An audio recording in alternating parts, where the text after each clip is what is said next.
What did News International senior executive James Murdoch boast about the way the company was handling the scandal only a week ago?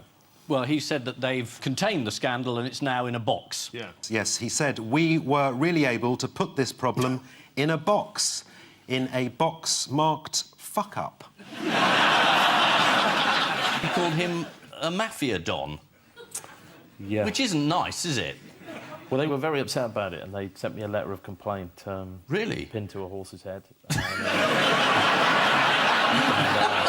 happens to the rest of the horse? I mean, doesn't anyone ever get a horse's arse? I suppose it must be for more minor misdemeanours, you know. What, a horse's arse? I think it'd be worse than a horse's head, wouldn't it? Waking up next to a horse's arse? It's like... I'd be noticed there's something personal about that.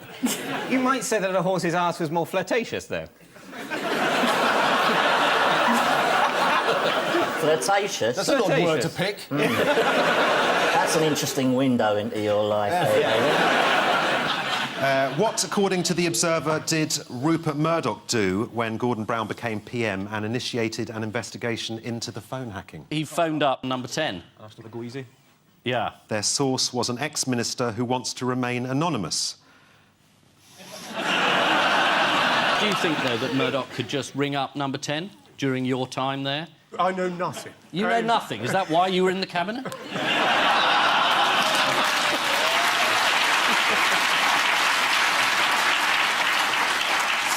So what did you think of him, then? What, Gordon? Yeah, he was all right, wasn't He was the Prime Minister. he? Yeah. And you can't have a more ringing endorsement than that. The News of the World may be dead, but its wretched ghost continues to haunt. The News of the World paid a private investigator to carry out surveillance on the hacking victim's lawyer, Mark Lewis, which involved following the ex-wife of Mr. Lewis and his teenage daughter as they visited a branch of Tesco. Well, if you're looking to intimidate someone, every little helps. Oh, yes, this is the happy news of the mine has been released, although apparently viewers are getting rather fed up with the coverage because it's all rather similar. So the last 15 miners are going to be part of a lottery game where they're going to be holding up a number, and if you've got the number at home, it's your chance to win... What was that? Somebody winning the lottery. Oh, somebody winning the lottery. Do you know what the sequence of events was for each rescued miner? They got in the thing, and they took them out. Yeah. They got out of the thing. Pretty much. According to the Times, the claustrophobic escape capsule takes 15 minutes to travel 700 metres. If you want to imagine what that's like, take a trip on the Northern Line. The 24-hour news channels have been enjoying this story, but there was just a hint that they might be running out of things to say. Let's have a look. So far, the only miner to emerge from the tube with a beard.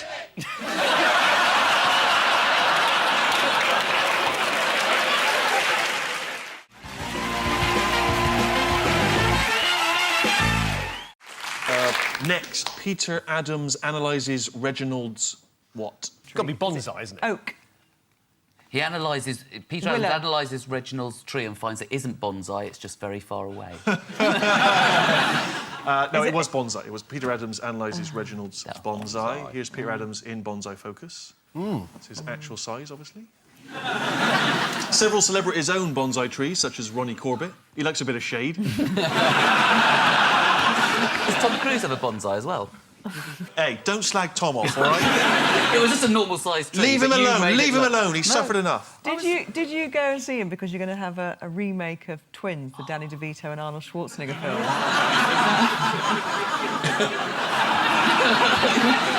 You should remake all of Arnie's films, actually. You have been well and truly rumbled. The Terminator. Yeah. I'll be back. I'm telling you that. I will be back. I'll bloody be back. I'll tell you that. I'll be back. Big Commando facing all those people. Oh, watch it, lads. Someone's going to get hurt. Is there any other impressions you do other than me? I do Tony Blair, but then I sound like him anyway. Offend someone in Tony Blair's voice. You know... That's it, I'm offended. Maria Miller's resignation attracted the usual bunch of renter quotes. What we've seen is a Prime Minister who clearly is totally disconnected with how the voters in Britain feel about MPs' expenses. That was Nigel Farage. The same Nigel Farage who in 2009 revealed that as an MEP he'd claimed in expenses £2 million of taxpayers' money. And who was it? Who was it that brought up the issue of £2 million and me and taxpayers' money? Dennis McShane. Yeah, he's in jail, but you're not. Yes, I had noticed that. Good. Yes, well, as a tax-funded MEP, Nigel Farage is an equal opportunities employer. Some of our money has gone to his wife and some to his mistress. Or have I got think that wrong? is allegedly, don't you? I think that is allegedly. We can set the record straight right now. Yeah, I think it is. I think you ought to say allegedly, quite honestly. Can I say, as a member of the press, I think, you know, actors really are in need of a royal charter. I mean, that sort of allegation is pretty distressing. What, is it true? No, afraid not. Not true at all? Not true at all. Any of the good bits?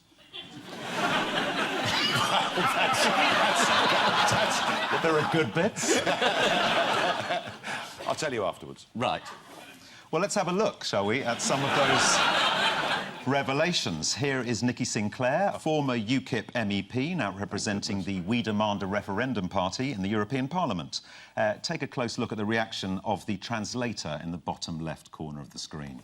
Does Mr Farage think it's a fair use of taxpayers' money, namely his secretarial allowance, not only to employ his wife Kirsten, but his former mistress Annabel Fuller?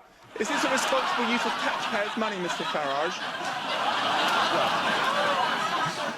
I would just say this to you, Chairman.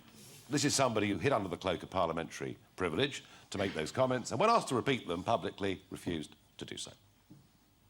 Quite funny, though. David Cameron was very rude about your people, wasn't he, Nigel? Oh, he always is. Yes, he said... He can't help himself. He can't help himself. He said they were all fruitcakes and loonies. And loonies, and Yes. worse. He said worse than that. He did, right. Extremists. Extremists? Yeah. Shocking. Yeah. Well, I think it's time... I think it's time for a game of fruitcake or loony. OK, everyone, fingers on your buzzers. I'll show you some UKIP party members. You have to buzz in and tell me whether they're a fruitcake or a loony.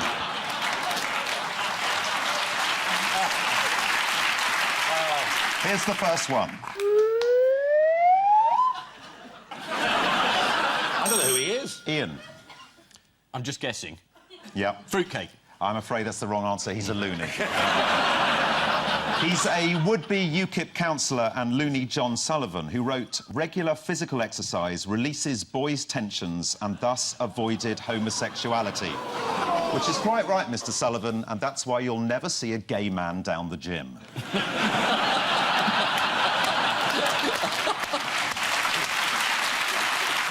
Fingers on buzzers, here's your next one. Nigel Farage, UKIP party. This is a bit tricky, this one, because he's the treasurer and one of our biggest donors. And I wouldn't really like to call Stuart Wheeler either. I'll have to go for fruitcake. Is the correct answer. You got it right. Yes. This is UKIP party treasurer Stuart Wheeler and Fruitcake, who said that women had no place in the boardroom and couldn't compete with men at sports, even when they're not physically disadvantaged. He said, chess, bridge, poker, women come absolutely nowhere. I think that just has to be borne in mind. Final go, fruitcake or loony? I don't know the chap. No, anyone? I'm going to go for loony. It's the wrong answer. It's actually a trick question. He's not a fruitcake nor a loony. He's a closet racist. At a public meeting about travellers, he said, "The Romanians, they'll stick a knife in you as soon as look at you." His name is Rob Fraser. Well, thanks for telling me. Well, there you go. UKIP supporter. Nice chap, buys his round. We start with round one. Ian and Emily. Oh, well, this is our great leader. And this is his tennis partner, Lord Levy. Could it be 2 hours of questioning after an anonymous tip-off from a neighbour on Downing Street? That's right. This chap, Assistant Commissioner Yates, went in, had a cup of tea, came out Lord Yates. Absolutely right. It's about the cash for peerages. It is. It's shocking. It is shocking. It is I mean, it's certainly not something you lot would do. I'm not aware that David Cameron... You're not aware of anything, Mark. I think it's a bit early for you to start in on me on this show, Ian. I think it's steady on. Yeah. Save it for later. Yeah. That's it. The answer is there was no lawyer in the room, which Downing Street is saying is very good news. Is it? Yes. Well, it means he's not about to be charged. And Adam Bolton was saying that it was a great step forward. And anyway, that's his point of view. And you know, who could finish a sentence? No. Who could possibly Who could finish a dissent? sentence? Who could possibly dissent from whatever Adam Bolton has said? Do you not also think, by the way, that it's a little bit rum that on this very day that Blair is being interrogated for selling cash or selling peerages, Yes. they put out the news about the tornado deal? It is very, very Lord. smelly indeed. Do a tornado for us, Boris. Just shake your head around. No, the tornado's a type of plane. Oh, thanks for doing that. I wouldn't know what you were talking about if you hadn't done that. Sue was doing you an meant the West London tornado. Sue was doing an impersonation of a meteorological phenomenon. The point that it is to do... Two very embarrassing stories have been submerged in the inquiry into the death of the princess. Into these things. The death of the princess as well. Correct. So your conclusion is vote Conservative. Well, I was going to save that one up. I think you should get it out now while they're friendly. All right, thank you. Wills and Harry have absolutely no interest in marching songs. They like soul songstress Joss Stone and a chap called Farrell. He's a hip-hop master mixer. And according to the Times... Your shoulders moved when you said hip-hop. That's what I'm meant to do, isn't it? What, hip-hop? Yeah. According to the Times, Farrell has been collaborating with Britney Spears, Justin Timberlake, and Snoop Dogg. You know they get you to read these out just to make you sound silly. You know that. It's a pact of steel. This is the long-awaited report into the death of Princess Diana. Commenting on the role of the French security services, a spokesman for the Metropolitan Police said... Can I say the word seamless comes to mind? Wonderful, wonderful. Beautiful. Thank you. Bien, je jamais, as they say. Well, I thought it was quite good. I don't know, never mind that one. I liked it. You've disappeared. You've disappeared. No, shush, okay. Shush. Pump it up. This. Maximum pressure, I can't. Silence. The engines can't take it, Captain. This Boris Johnson was never meant to be let loose on the humankind. This. I mean, she must have thought she was in France if she thought there was an A&E open. In Blair's Britain, you have a very fair point. Yes, you're right. The pump! The rare condition is known as Susac syndrome. Other sufferers include Paris Hilton, who thinks she's a French hotel. I was trying to think of a way of bringing in my book. What's your book called, Bob? Well, since you mentioned it, here it is.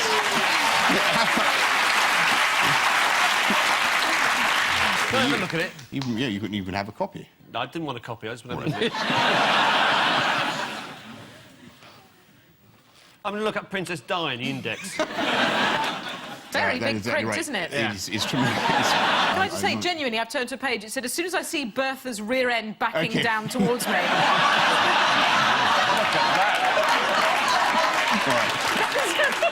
Never mind, you must listen. I don't want you to spoil it. I don't want you to spoil it. This has been my first time in Sicily. I don't want you to spoil it. I wasn't used to the local alcohol. The audience will want to find out about Bertha in their own good time, and I don't think it would be right. Advancing upon me are the towering bay buttocks of the biggest horse I've ever seen. In a daze, I mount the stool. Okay. I wish I was making this up. Thank you so much. Tell you what, it looks a bit classy on the outside. Nothing but rancorous porn inside. Disgusting. The 6th World Potato Awards took place this year in Idaho. Everyone who attends gets a potato clock. And by 9 o'clock, they're out of the house and on their way to the awards. What? What? Everybody who attends gets a potato clock. Gets a potato clock. Yeah, Gets a potato clock. It's a joke. A potato clock. One more time. Shall we try that one again? No! Yeah, try it again. Try it again. Everyone who attends gets a potato clock. Better. And when they've got their potato, when they've got a potato clock... potato clock. When they've got a potato clock, they have breakfast. Right, OK, got it. OK, on. Very good. 3 million bees, what? Pretend to be a policeman. They all get together in the shape of a man. Hello. Good evening, sir. I believe you got honey in the house. Knock on the door. The ones with more confidence do the speaking. Yeah. No. Don't look at your watch in the middle of it. Get a grip. It saps the morale to see you looking at the watch. I'm trying to make out we're going Listen, along. I just think if we're so nearly there, if we can just limp over the finishing line. Great. Can I just say... I'm talking about... What an inspirational leading you've been to. And we will be victorious. Yes. I'm not saying I think perhaps that they would should be the next Tory slogan. Let's just limp over the finishing line. No, we are going to... I don't care. I want you to know, Ian, I do not care by what means we get over the finishing line, provided we get over it first. So does that include corruption? This is a proud 10-foot conifer. Alan Parkin has clipped a fir tree into a herm. Into a what? Into a herm. A herm. This is what we classical tapiarists call it. It's called a herm. That is a herm. But that's a knob. It's not like another ball. It is a herm. Where's the testicles? In a letterbox? No. In the ancient world, that was called a herm. It disappeared one night, but then the owner discovered it buried in next door's bush.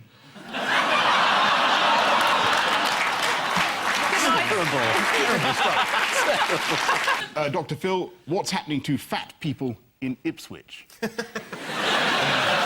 roll into Norwich.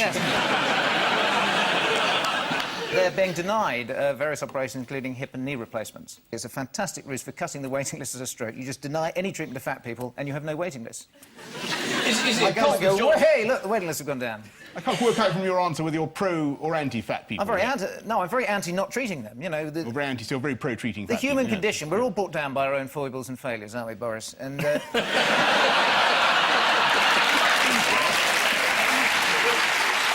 Oh, you're on the right track. This certainly relates to the exciting contest to discover who is going to be Britain's next Prime Minister.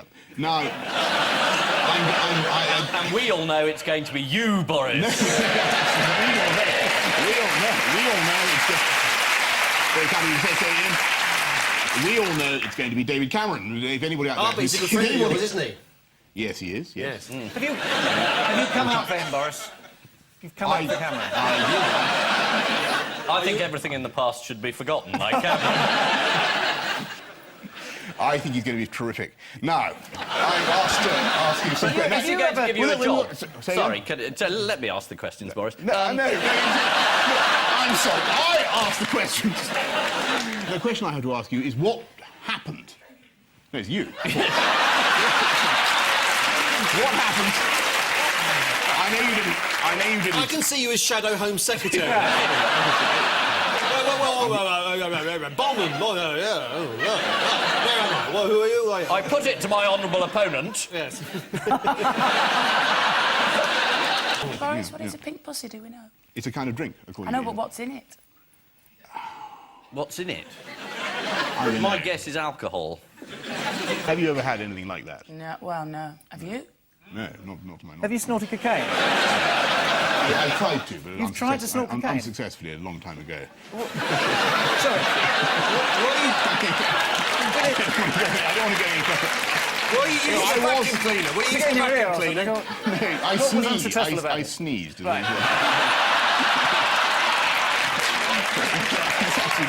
So the four people around you who took cocaine, because you went... And David Cameron went, very small quantity. It was a long time ago.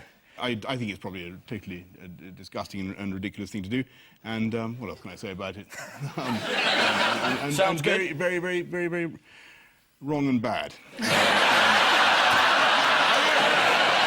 I think you're commendably honest, actually, Boris. You are. Yes, You're far too honest to be a politician. I think recklessly honest is my... Anyway, listen, I think we should move off this, Yes, this subject. And so, to round two, the strength-o-meter of news. Fingers on buzzers, teams. Here's the first one. That's a cake, isn't it? It's the Great British Bake Off winner, that is. So there was talk about there being some misogyny. Some people on the internet were very harsh about some of the contestants, I believe.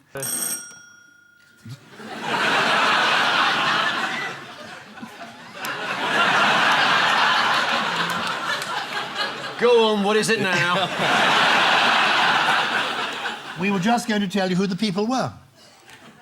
The gentleman on the left is Monsieur Raymond Blanc, the television chef, and he tweeted what appeared to be a sarcastic remark about the winner 24 hours before the winner was announced, and possibly spoilt the whole competition. But he got it wrong, because it wasn't the winner. Indeed, he said, you know, French is my second language. Theresa May then phoned up and said, oh,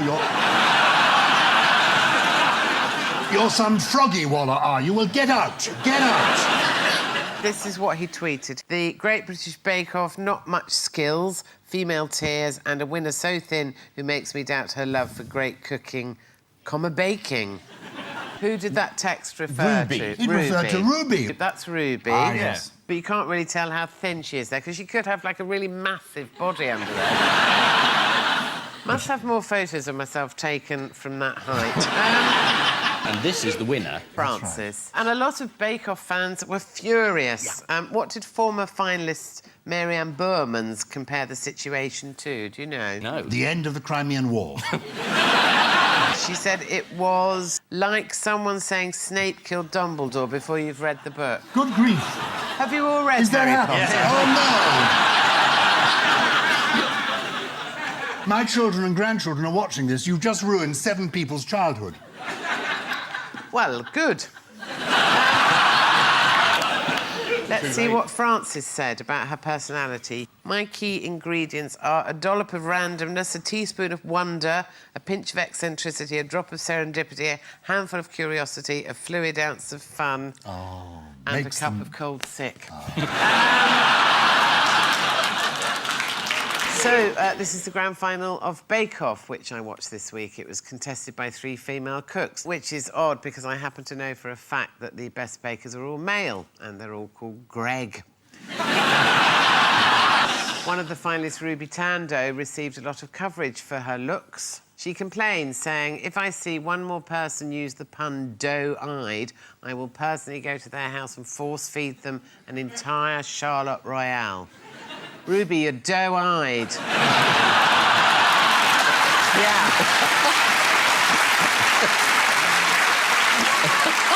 That's dough with an O-U-G-H. If I'm not at home, leave it with my neighbour. It's now time for the odd one out round. Just one between you this week. Ming the mollusk, Glenn Greenwald's phone, Bert Kwok, and the E. coli 0157. Well, I think it's called Ming the mollusk because it's 500 years old and dates back to the Ming dynasty. And scientists found it, didn't know how old it was, killed it. Killed it. And then discovered it was the oldest animal that I think has ever lived. Oh, really? Yeah. So you can get ill from eating those. Yeah. E. coli can make you ill. Absolutely. Bert Kwok, is it the actor or is it the part he's playing there in the Pink Panther films as Kato? It's the actor. It's the part. It's he's the playing part. Kato. Give us a clue. Yeah. Containing the answer. Oh, cold. Cold. Oh, right, OK. Yes, Kato was hidden in a fridge. Yes. He was hiding in a fridge in one of the films, shot in the dark, I think, and he comes, bang. So it's about people being put in fridges. The mollusk should have been put in a fridge and it would have survived. Kato jumped out of a fridge, he was all right. The E. coli bacteria is all right if you freeze it, and it's the bloke with the phone. His phone was the hidden fridge in a thing was right. Everything else was wrong, but Yeah, I'm still going to give you a point because I feel like we should move on. No, but the other one out was Glenn Greenwald's phone. No, it wasn't. Stop taking over. You can do that on your radio show, which is on at 3:30. You've got a radio show? Yeah, Mondays 2 p.m. I'm going to write that down. The odd one out is Ming the mollusk. Ming the mollusk? All the others have survived a stint in the freezer, except for Ming the mollusk, who died. Glenn Greenwald, the former Guardian journalist who was involved in the publication of the intelligence emails leaked by Edward Snowden, regularly used to put his phone in the freezer. Why would he do that? He was worried it would be bugged. Or security, yes. There's an even more effective place you can put your phone to stop anyone hacking it. Any ideas? Is that News International HQ? A martini shaker. Oh, OK. E. coli 0157, one of the nastiest strains of E. coli, can survive in the fridge or the freezer. How old were you when you first got colonised by an E. coli bacterium, Janet? Funnily enough, I had amoebic dysentery when I was 7. And I was actually in hospital. How on earth did you get that? I thought that was... I got it in Fulham. I grew up quite near you, Paul. Yes. I think it's something you sent from Fulham Palace Road to my Oh, I road. used to send out those parcels all the time. Ming the mollusk was an ocean quahog, a type of clam. How easy is it to date a clam? Well, you have to get them drunk first. There's an app called Chowder.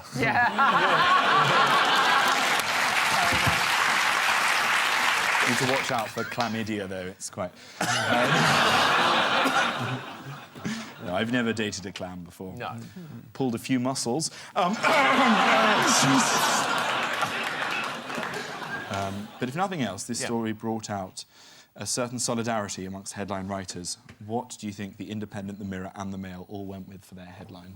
Clam dead after 500 years. No, that wouldn't be very good, would it? Shuts. Clam shuts. Clam. Clam shell, clam shut, clam... Clam... Tears, cry. Yes. Clam claps mime artist. No! Are you taking the piss? You know what it is now. No.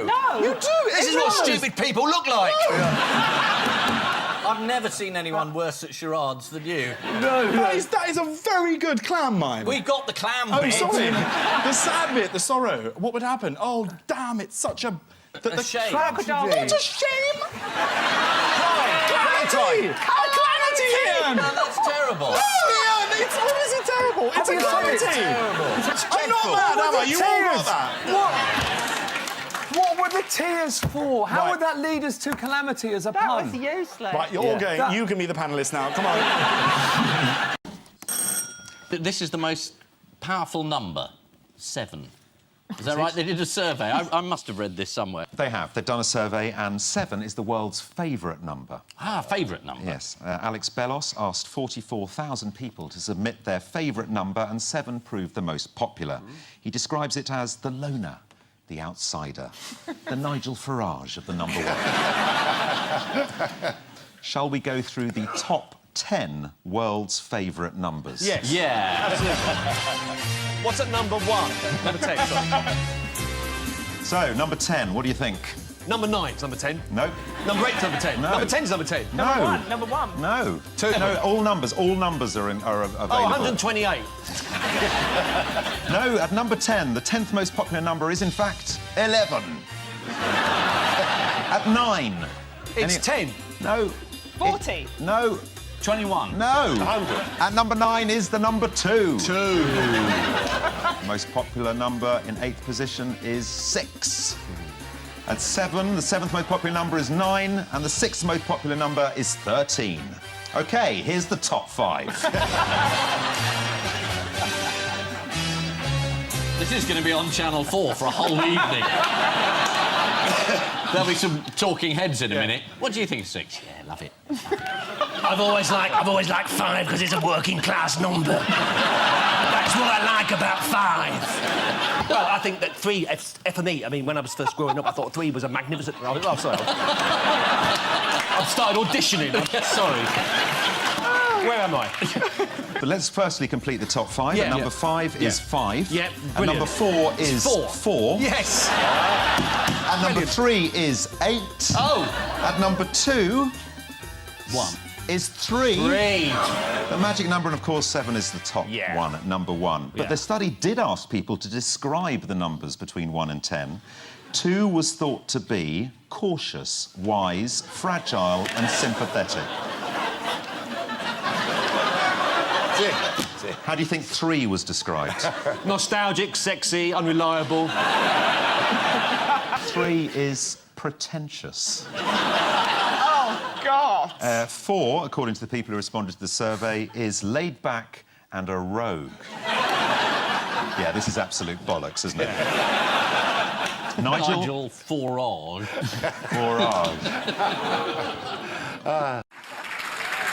According to the Daily Telegraph, in musical terms, a song is an unlikely combination of choral and rap, known as crap.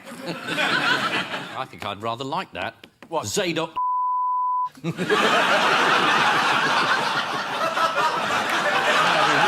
good.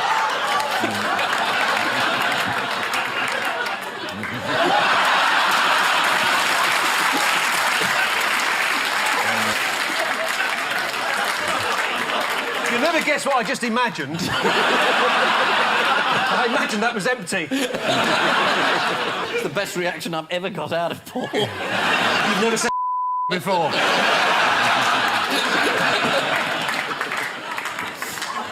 Oh, well, that's guaranteed that to be in, otherwise you won't explain this to anybody. Oh, dear. Fingers on buzzers, teams, for the next one.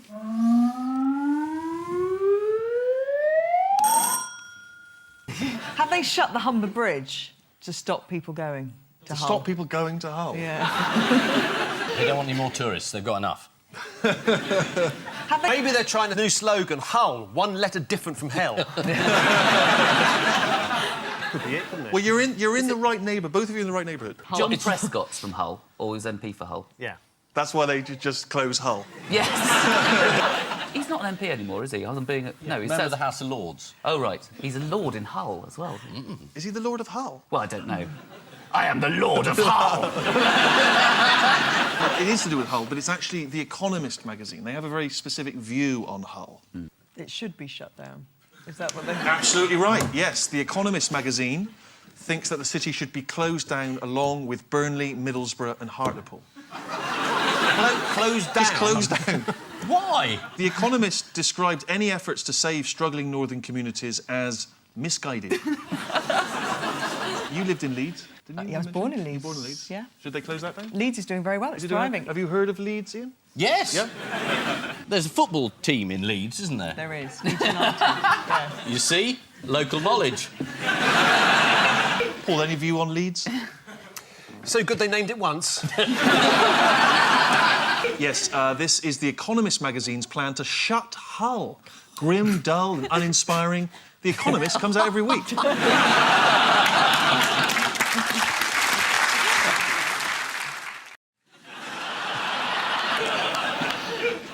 Paul and John, here's another for you. Oh, cricket, obviously, black and white. The Pope. Yes, what's that? The Holy Beach Ball of Lords. What's that?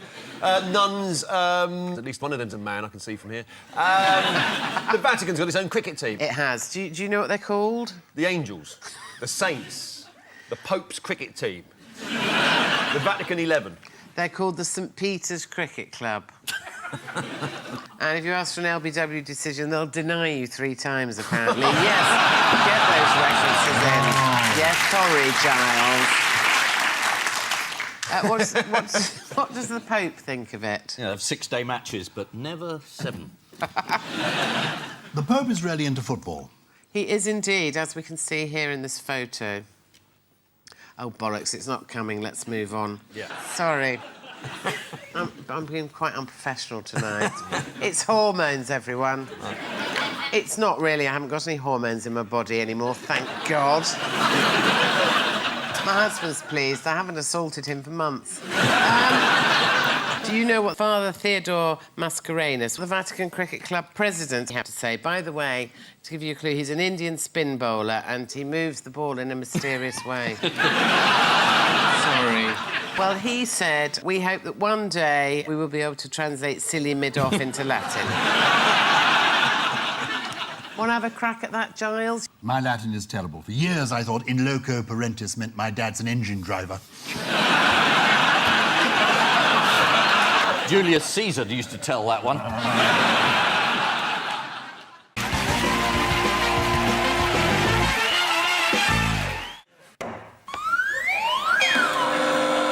Oh! Right, Paul and Marcus. There's a woman being inflated on the beach. Yeah, that's the girl who was accused of being a Russian spy because she went out with a politician. They found that she wasn't a Russian spy, she was just a Russian. Yep, you're quite right. They thought she was a spy. She used to go into the House of Commons canteen and say, these sausages are rather cold for this time of year.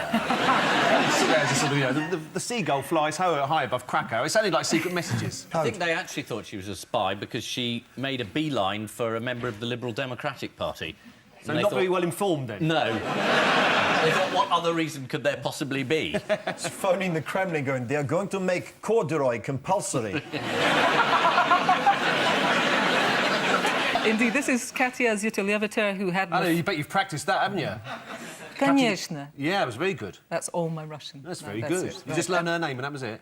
No, конечно. I just said of course. in Oh, Russian. it was of course as well, blimey. Здравствуйте. What's that? Меня зовут Кирсти. Как тебя зовут? Oh. Very good.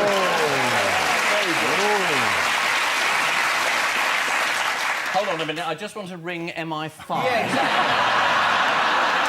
You fell for the oldest trick in the book. We invited you onto this show. This show's not going out this week. These are cardboard figures. That's not Giles Brandon, that's a puppet. For the Muppet Show. It was. Time now for the Missing Words round, which this week features as its guest publication Reg Transfers, the magazine for the world of personal number plates. And we start with Simon Cowell reveals what? Reveals his number plate. You probably can't see Simon Cowell's number plate for all the cigarette smoke billowing around his pregnant girlfriend. Did you see? There were pictures of... Did you not see that? There were people smoking. There's a picture of him in a car, fagging away, pregnant girlfriend in the passenger seat. Unbelievable. I thought he was evil before, but... Simon Cowell reveals his baby name choice is Simon. Oh. The baby's due in February. Simon Cowell's already got a high chair, some tiny clothes and a booster seat. All he needs now is to get some stuff for the baby. Next, Cornelius Gurlitt has been hiding what? Is it complete as it is? Just been hiding. That's the Nazi art. Masterpieces, yeah. I will give you that. Cornelius Gurlitt has been hiding secret Nazi art stash. Yeah. All the paintings were confiscated in the early 1940s, or as art historians call it, Hitler's angry period.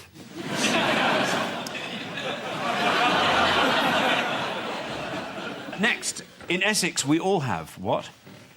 Automatic weapons. An intrinsic knowledge of our local area.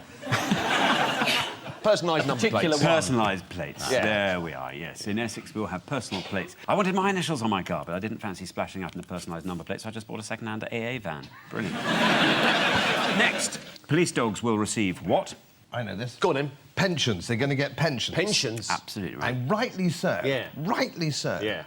I can't believe nobody said truncheon meat. Now, they did. That response is the reason why nobody did. Next, George W. Bush planning what? A gallery, an exhibition. Yeah. He's going to open an exhibition. Yeah, but that's almost there, yes. He's planning to paint a series of... He's planning to paint a... Oh, Lord. George W. Bush planning to paint portrait series of world leaders. God, we used to accuse him of not being able to read. Yeah. According to the Telegraph, he is also known to dabble in landscapes, as the people of Iraq know only too well. And finally, David Suchet admits to what when playing Poirot? Oh, I know that one. Yeah. What is it? Yes, he's got a penny up his arse, hasn't he? So it helps him mince the walk. Oh, absolutely right, yep. David Suchet admits to clenching a penny between his buttocks when playing Poirot. Which he learnt from Laurence Olivier. Yeah. Who I think had more than pennies up his arse at one stage.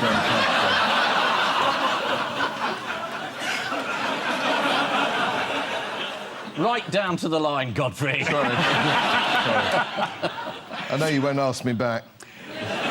So the Telegraph, thousands of people lining the streets have given the relay a carnival feel. For example, someone dressed as a cod and another as a chip in Falmouth. You Brits really know how to put on a show. You wait till you see our opening ceremony. There'll be hundreds of chips. Six or seven cod. Morris in a giant cod costume. This is the Olympic torch, which is boldly going where no Olympic torch has gone before. Namely, yes, I agree with you. Namely, Turo and Il Fracum. Sounds deeply sexual. Kind of like a cigar advert. Have you been to Il Fracum? I have. The place is laced with prostitution. That's their new slogan now. That's right. Come and get laid in Il Fracum. Ian and Max, Yes. here's another for you. Oh, good. It's a train? Mm-hmm. Oh, that's a proper train. That's the two heads. That's better than one. But not in this case. It's about investment and infrastructure, yes. Well, you know, they're building this enormous boondoggle up north. Yeah, and then they're... Is that a technical term? Yes, boondoggle. It's economics is called big frickin' waste of money. And, you know, if you really want to connect the country and get the economy going, give everyone free access to broadband. Yeah, I think I'd prefer to take the train. You can't get to Birmingham fast enough. You can in your virtual self. Impossible. Yeah, so this is the wise investment / catastrophic waste of billions of taxpayers' money. Because the Labour Party have decided Yes. now, it was their idea originally to do it, but now that the Tories want to do it, they don't want to do it anymore. And did you hear the actual words of the dire warning from the government about the consequences if Labour do not? And No, I'd like to hear you say it. The precise words were years and years of gridlock, weekend cancellations, hellish journeys and replacement bus services. It's just hard to imagine what that'd be like, isn't it? Do you know this week's figure of how much it's going to cost? I think it's 130 zillion. The government's current budget is 50 billion, although one independent study says it's going to cost 80 billion. But you've got Mark Carney now as the Bank of England. He can just print it. Just print 80 billion. Just print it. That's fine. That's what he does. That's what he's there for. Print more money. Doesn't matter if it's 100 billion, 200 billion. Just print. No downside to that? Well, unless you include inflation. As long as you don't mind paying extra for energy and food, it's okay. Just keep printing money. OK, let's have the train. Bail out the banksters. Bail out. Just print money, it's fine. You put the money in the train and take it to Birmingham. Listen, Max, 1 hour, 20 minutes to Birmingham. It's too long. I want like an hour. Too long. I got stuff to do in Birmingham. Very busy. Very busy man. I got concrete to pour. Yeah. Doesn't pour itself, you know. It doesn't. Pour itself. I don't care how many billions it costs. That shaves 20 minutes off of me getting to Birmingham and pouring concrete. And so to round two, the strengthometer of news. Fingers on buzzers, teams. Here's the first one. It's the London Marathon. There was a row with the Guinness Book of Records about whether this nurse should get a record for doing the shortest time dressed as a nurse. And Guinness said she doesn't look like a nurse, because I think the people at Guinness had perhaps been watching different videos of nurses than the training runs now on offer. And she rightly appealed this, and she now is the quickest nurse in the business. I mean, this is your area, so, I mean, you must know. Well, yes, it is my area, kind of. You held your Obviously not running. I did do a walk from Hull to Liverpool for sport relief. Yeah, that was pretty amazing, because that was like 20 miles a day for a week. And they did tell me that I would burn 6,000 calories a day. Unfortunately, I ate 9,000 a day. So... This nurse is called Jessica Anderson, and you were right. She was wearing trousers, OK? As you said, she was ineligible. Because that's she was wearing not scrubs, what... wasn't Scrubs, she? that's right, yeah. According to Guinness, the guidelines said a proper nurse's uniform should include a pinafore and a cap. When did they write those rules? 1850s? Actually, the Daily Mail helpfully provided us with a photo of a marathon-running nurse that falls within Guinness guidelines. Here we are. What actually made them change their mind about her world record? Didn't she appeal? She did. She pointed out the inherent sexism, and they released a statement saying, our guidelines were outdated, incorrect, and reflected a stereotype we do not in any way wish to perpetuate, even though they just did. Fingers on buzzers, teams. Am I meant to be doing this again? I've kind of... Yeah. Oh, yeah, we've still got a bit more of this, haven't we? Thanks, Paul. No, we like seeing it. Oh, what? Do you? Yeah. Oh, that was completely out of sync. Yeah, that was No, wait. terrible. Hang on. Hang on. No. That was quite bad. That was quite bad. Again? You'd have to do it all again. This is a shambles. Hang We might on. as well be What's going on, politicians. Steve? We can't replace her now. What are you talking about? Too late. Put the hammer down. My husband often says that to me.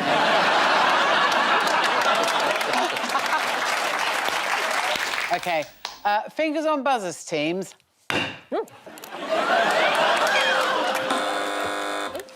This is a story about someone who stole a piece of Stonehenge. And you'd have thought they would have noticed. I mean, look, there he is. Yeah.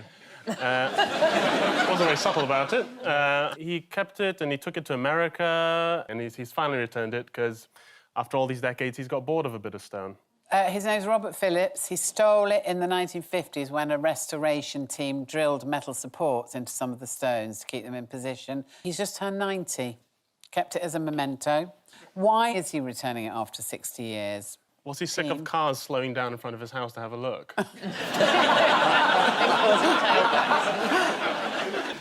He was worried about what would happen to it after his death. The sarsen stone... Don't ask me what a sarsen stone is, it just says it's a type one of the stones. They're different types. The standing ones and sarsen ones. And top ones. What a dork. You're not denying it. That's a completely different type of stone, which is around the perimeter. Do you like Stonehenge? I love Stonehenge. I used to go there when you could go up there and help in the building. And we start with the bigger election stories of the week. Ian and Romesh, take a look at this. Trying to get out of the country. No, this is the race to get the first result in while people are still awake. So woman can't count. Just devastated. Ed Miliband looking chilled out. They're shouting at him. Oh, so relaxed. You're an immigrant? No. This is the throne. The legend. This way. And it's the winner. I hate you. Oh, there's balance. These are all people who've gone. Liberals, Hughes, poor old Danny Alexander. Have I won? No. No, he stayed in as punishment. And then it's goodbye. It was quite exciting because everyone said it was unpredictable, meaning they got it wrong. So we had this exit poll when it came out, which more or less told you what the result would be, which is a Tory win, except they'd understated the win. And then everyone spent the rest of the evening going, well, if this poll's right... Oh, God, it is right. I'm just going to step to see if the exit poll's right. I know. I've stayed up for no reason. Okay. They had Paddy Ashdown on at the beginning of the evening saying, if that exit poll's right, I'm going to eat my hat. Typical Lib Dem. The end of the evening, they gave him a hat. Did he keep his promise?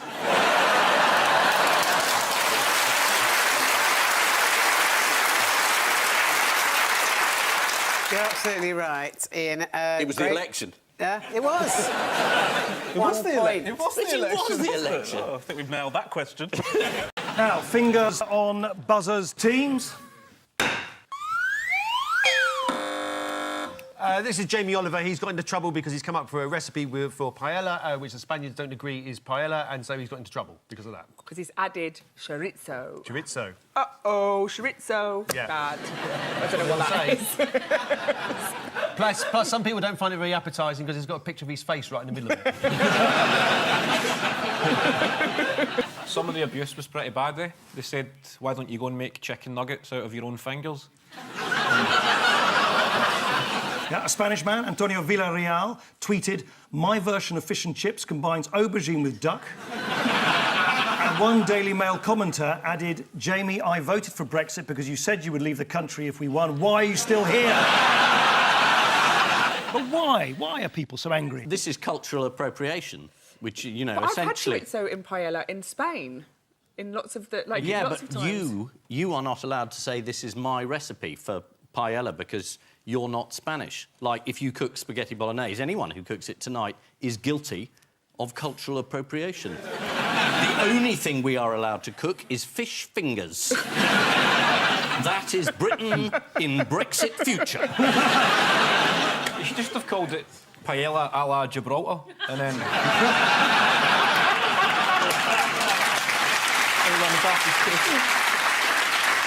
No, why? Your wife is Spanish. Yes. What would happen if you put a bit of chorizo in the paella? Oh, well, there are very strict rules of what should and shouldn't go into a paella. And Finally, something Nick's expert on. Can anyone tell me what Jamie has named his newborn son? Is it food-related? Yeah. Basil. Oh, non-stick frying pan. George Foreman.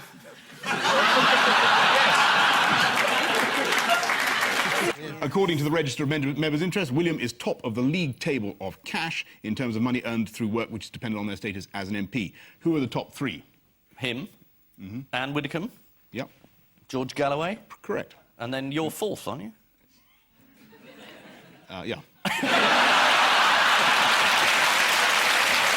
If there is a rise in violent crime, how will the government react? It'll have a crackdown. No, That's what it tends to do. One day it liberalises the laws, the next day it says crackdown. Don't drink, drink. Our government is like one of those lights. Smoke, don't smoke. Well, actually, I have an idea. You could actually have a drink called binge. Why doesn't someone market a drink called binge? Is it because you see headlines that say binge drinking kills? I think Health Secretary probably for you, Boris. I think you're Yeah. you put a market down there. Why don't you be Health Secretary? Let's have a vote. All right, it's a bad idea. Stick to your policies. No, what we were just having was a focus group, and...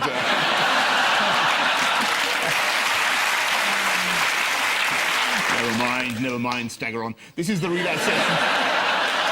That's a good policy. This is the... Worked for the Tories for 200 years. And believe me, it'll work again. This is the relaxation of Britain's licensing laws. The Independent pointed out, Britons are the third heaviest drinkers in Europe, behind the Finns and the Irish. Hey, come on, chaps, we can do it. And so to round two, and it is a welcome return for the Have I Got News for You? Wheel of Fortune. No, we're not Wheel of Fortune, Wheel of News. The Wheel of News, this is it. That was so smoothly done, wasn't it? This is the Wheel of News. Now, who needs rehearsals? Ian and Phil, get a grip. You get the first spin. Oh, it's a yellow chap. That's what Bush said when he met the Prime Minister of China.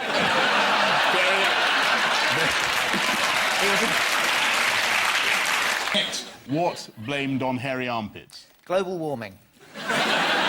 Is it low French birth rate? Actually, you've got quite a lot of people like that there, haven't you? Funny. Hairy armpits. Boys, your batteries are running out. It's true. It's true. We've done an experiment. We've done an experiment. There's another Boris behind us playing the drums like that. Because he's on the battery. The answer is Jim Bannerman was asked to leave a gym because his hairy armpits might ruin the equipment. The fitness fanatic said, if you can't sweat at a gym, where can you sweat? This is a jolly good question. And they want me to make another joke about Liverpool, The which I'm says not going when waiting to do an interview with Radio Liverpool. Which I will go... So we just do this thing now where Boris will just do some retakes just for editing purposes, so it's nearly over, but it'll be just a few minutes. You can tell from how well it's going to go by where we have to start picking up from the show. On Ian Hislop's team is... The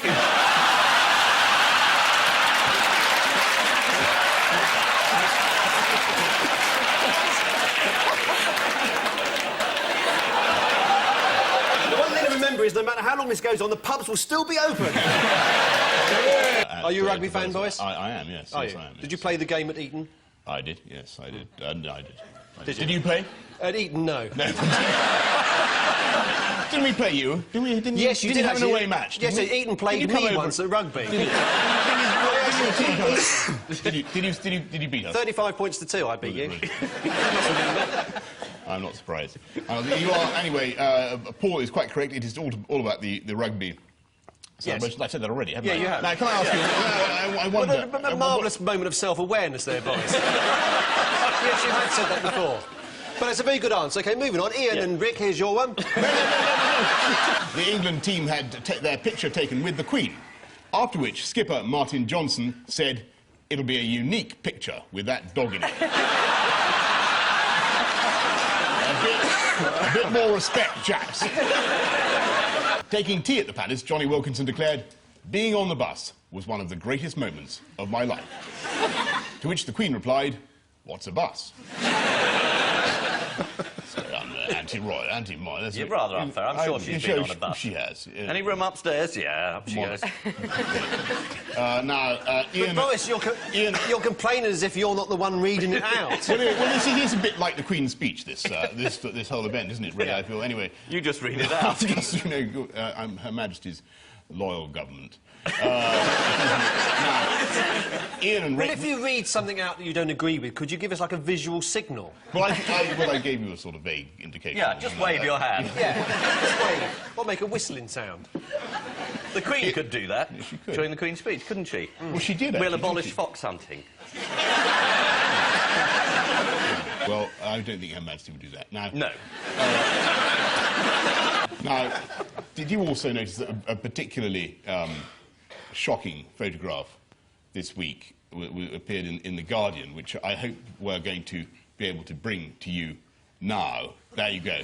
And if you study this photograph very closely, there's something particularly emetic about it. And I want you to tell me what it is. Has he got the seatbelt between his legs by accident? No, it's Gordon Brown sitting very unusually for him in the back of his... He's got a red tie on. Is that what worries you? No, there's something behind him. Can you see what it is? It's a teddy bear. Yeah. Why is that emetic? He's got a small child. Yes, I suppose that's true. Well, that's another photograph. Well, I don't know. I hate to question your editorial judgment, Boris, but that strikes me as not too bad. You think that's quite heartwarming, do you?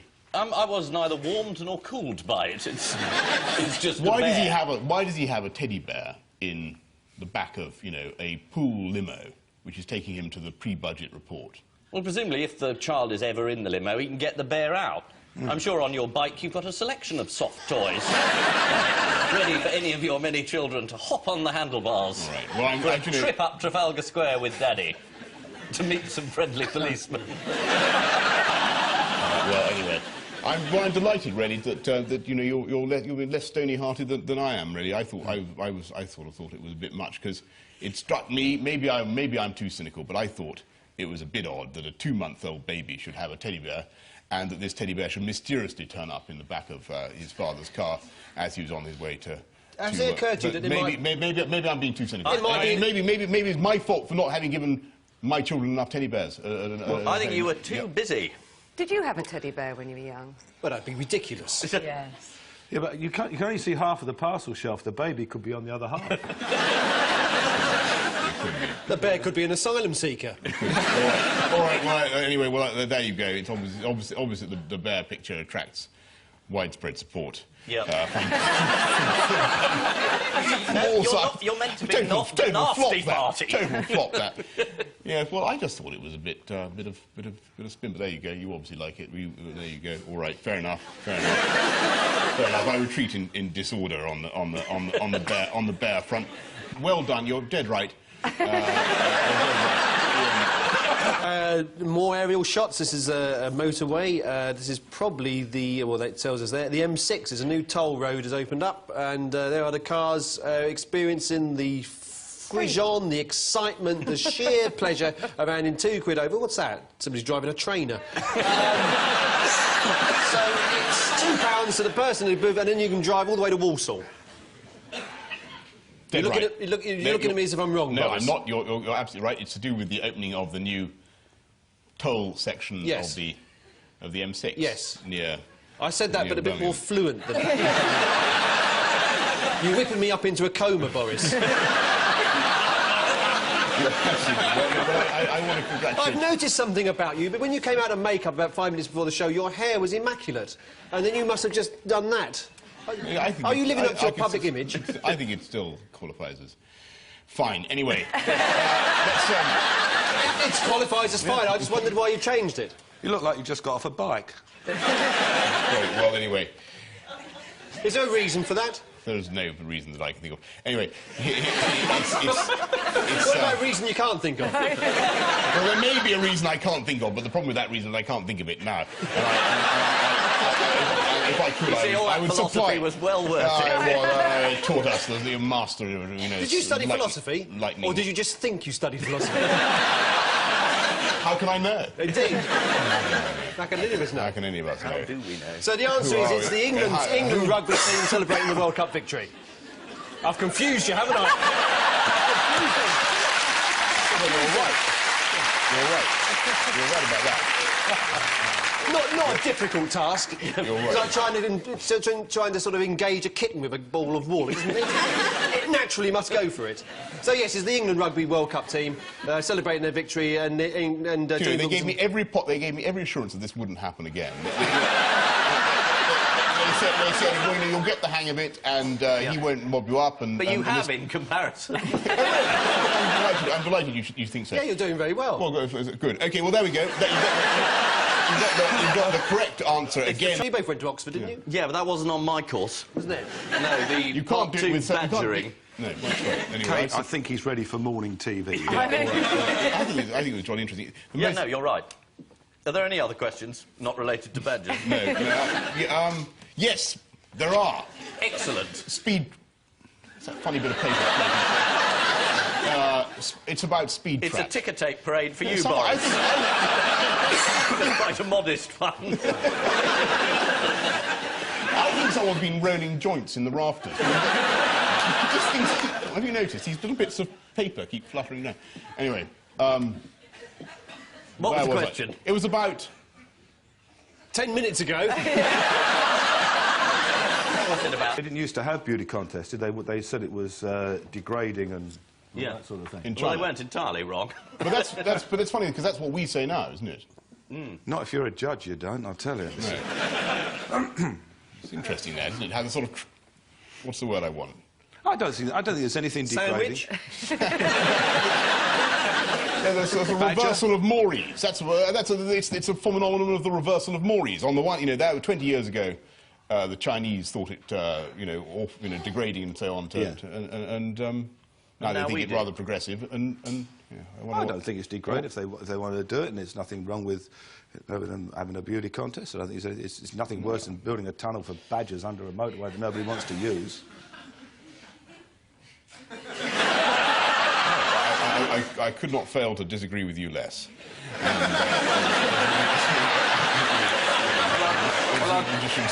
Well, I'll tell you what, Boris, you can sleep with a badger and I'll have Miss Jamaica. Really? I didn't meet Miss Jamaica. Who was Miss Jamaica? Well, good luck. Anyway, listen, I think they've got the right answer, haven't they? Yeah, it's all to do with Christa Berg's daughter. Is that really the only fate of a Miss World?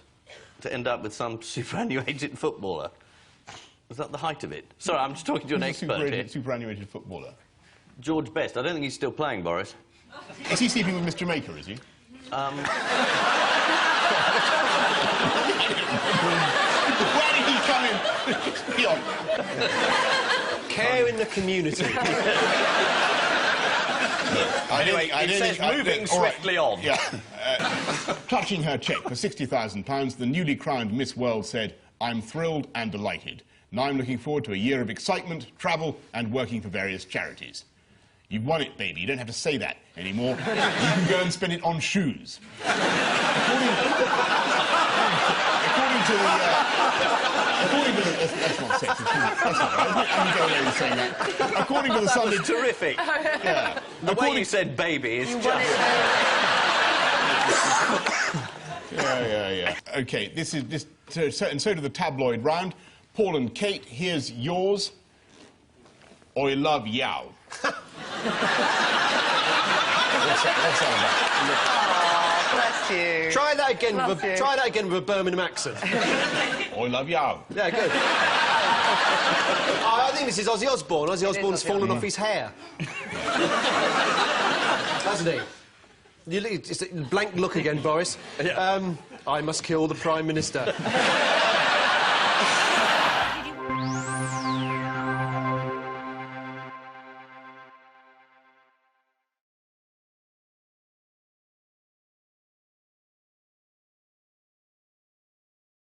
What's going to happen at Buckingham Palace at precisely 12:30 a.m? Oh, they're turning the lights off. They absolutely are. And all the foreign crews are furious because their audiences will have just woken up. So when all the American broadcasters want to stand outside Buckingham Palace and say, "Here I am live," it's going to be completely dark. Selfish of us. Why couldn't we time the wedding to be in the middle of the night here? Then the Americans could watch. And I hope there are ad breaks so that NBC can shove in an advert for... What is it? Nachos they have?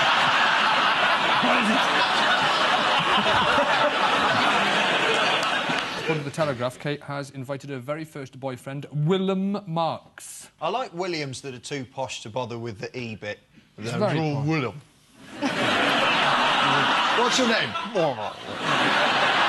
Is it Bill, Will, William, Willem? There's even a video wedding book for the public to sign.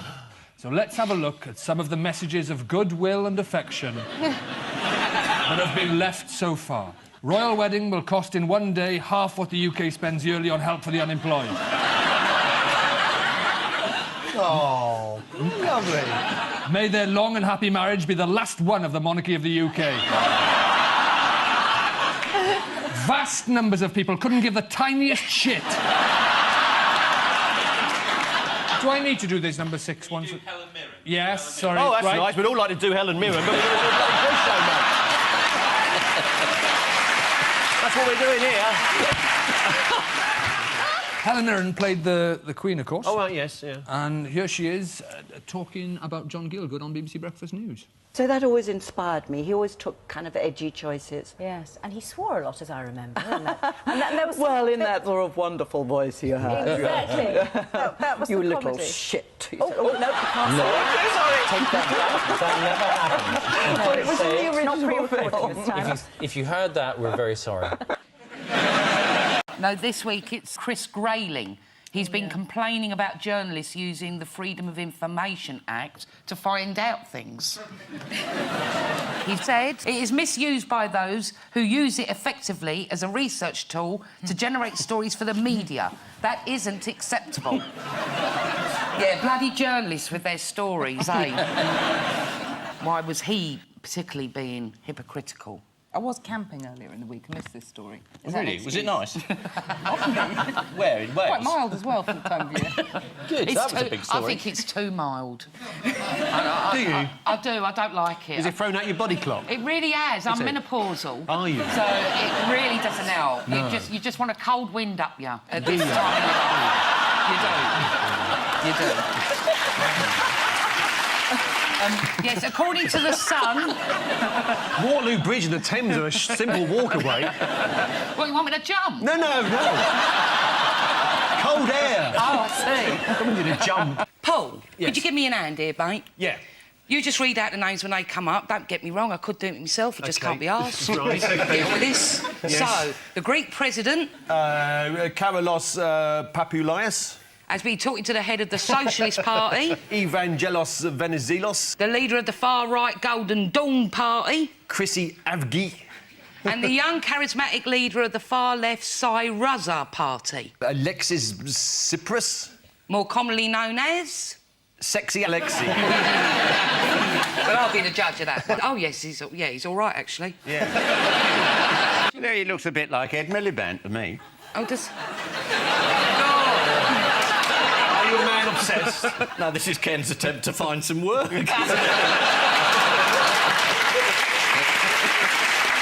Shall we see how well the president has been getting on in his talks with these people?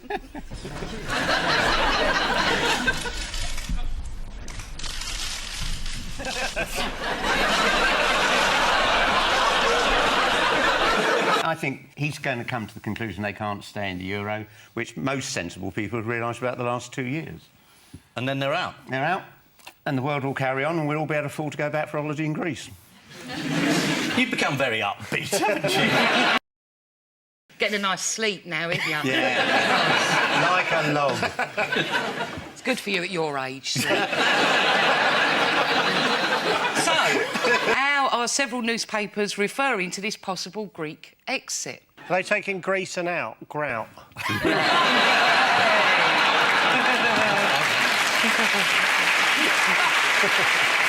It's called Grexit. That's it, yes. Sounds like a type of hair dye. Again, we bow to your superiors. and they get the Olympic torch and then they set fire to Athens.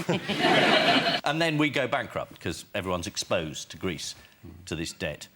So even Ken can't be cheery about that, can you? No, I predicted this. 12 years ago in Socialist Economic Bulletin. Oh, my subscription must have lapsed. Catchy name as well. Once we sold 300. Oh. Yes, a move from the euro back to the drachma would have to be done on the quiet in the hope that nobody would notice. That should keep the situation nice and calm. How did Labour's Harriet Harman get behind Kim Kardashian, which is an excellent hiding place, by the way? She presumably said that Kim Kardashian was a role model and a marvellous figure and we should learn a great deal from her. It's usually what politicians say when they're asked about someone they've never heard of. Yes. Harriet Harman called Kim Kardashian brave and pioneering, like Malala, but with a sex tape. She didn't object to Kim putting out into the ether selfies of herself slightly scantily clad, even though Harriet in her time has not liked pictures that objectify women. Page 3 was male editors using young girls as fodder, she claimed. I get the sense from the Kardashians that they're going to make their own decisions and make their own way in the world. To which a viewer called Sarika responded, Kim Kardashian has not made her own way in the world. She was born into a wealthy family. The rest of us, men and women, just worry about paying the taxes to pay for your magic money tree, Harman, you disgrace.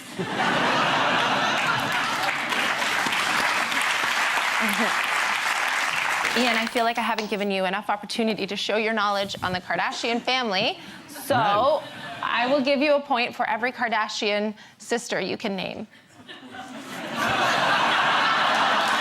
Let's just move on. Let's just move on. I didn't actually know she had sisters. I'm just getting over the fact that Kanye West isn't a constituency.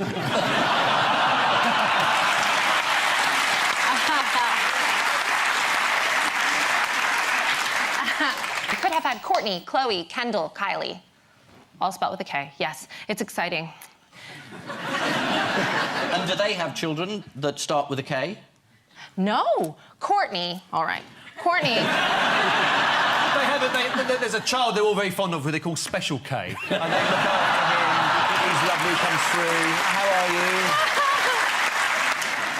We catch up with Adam Werrity. Do you remember Adam Werrity? He was Dr. Fox's friend. There he is. He gave an interview to The Spectator this week, and amongst other things, we found out what his plans are for New Year's Eve. So he's going to spend it with the Foxes. Yes, he is. They're very forgiving. Yeah. Is he a friend of Dr. Fox's, like William Hague had that friend? You should have a chat with our lawyer about that one. Yeah. How do you spell innuendo? You're doing Countdown, you should brush up on these things. Don't talk to me about that. No, right, have you done... Well, you would... I see all these letters. Yeah. I thought, oh, my God. And I get cat. Yes. And then some kid Yeah. says cataclysmic. Yeah. It's only 9 letters, isn't there? I don't know. No. Yes, he is indeed. Paul, you're right. He's going to be round at the Foxes. It's just staggering how naive some of these senior politicians can be. Staggering. And then Cameron brings in Coulson into number 10. It's the sort of bloke you wouldn't have in the house. Time now for the odd one out round. Blackbeard, Andy Hamilton, Conan the Barbarian, and Ian Hislop. There you are. Well, they've all got beards, except me. So, thank you very much. 2 points. They're all barbarians, except me. How dare you? How about Just you, what a sir? barbarian would say. Is it pirates? I'm a pirate in a children's cartoon. You are exactly, yes. So... Do you remember what you're called? I'm called... Yes, of course I am. I'm a proper artist. Yeah.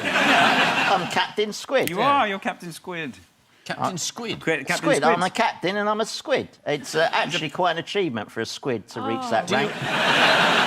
What's your Captain Squid voice? Your booming pirate voice? It's very like this voice. This is about having a parrot. I had a parrot when I was young.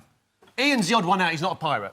Yes, you're right. Ian has never been a pirate, but like many legendary pirates, he did once own a parrot. What was your parrot called? We were a very imaginative family. It was this is called gonna be Polly. It was a grey African parrot. Did you teach it all your catchphrases? And those would be, Alexander? Yes. I don't know, catch looks, maybe. That's in, catch look.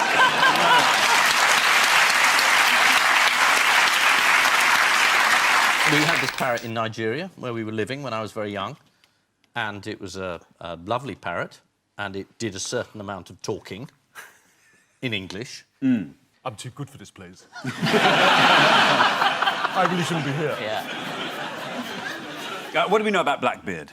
He used to set fire to himself, didn't he? He did, Yeah, he used to put fireworks in his beard. Exactly. He would weave wicks laced with gunpowder into his hair and lit them during battle. Here he is, got a picture of him.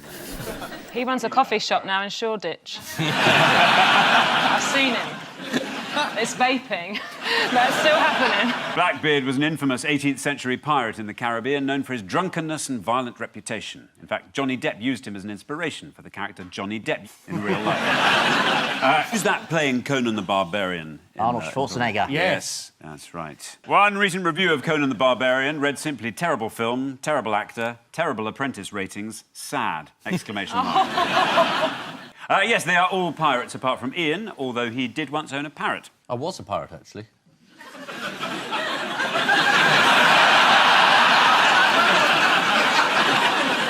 After Nigeria, we moved to Somalia.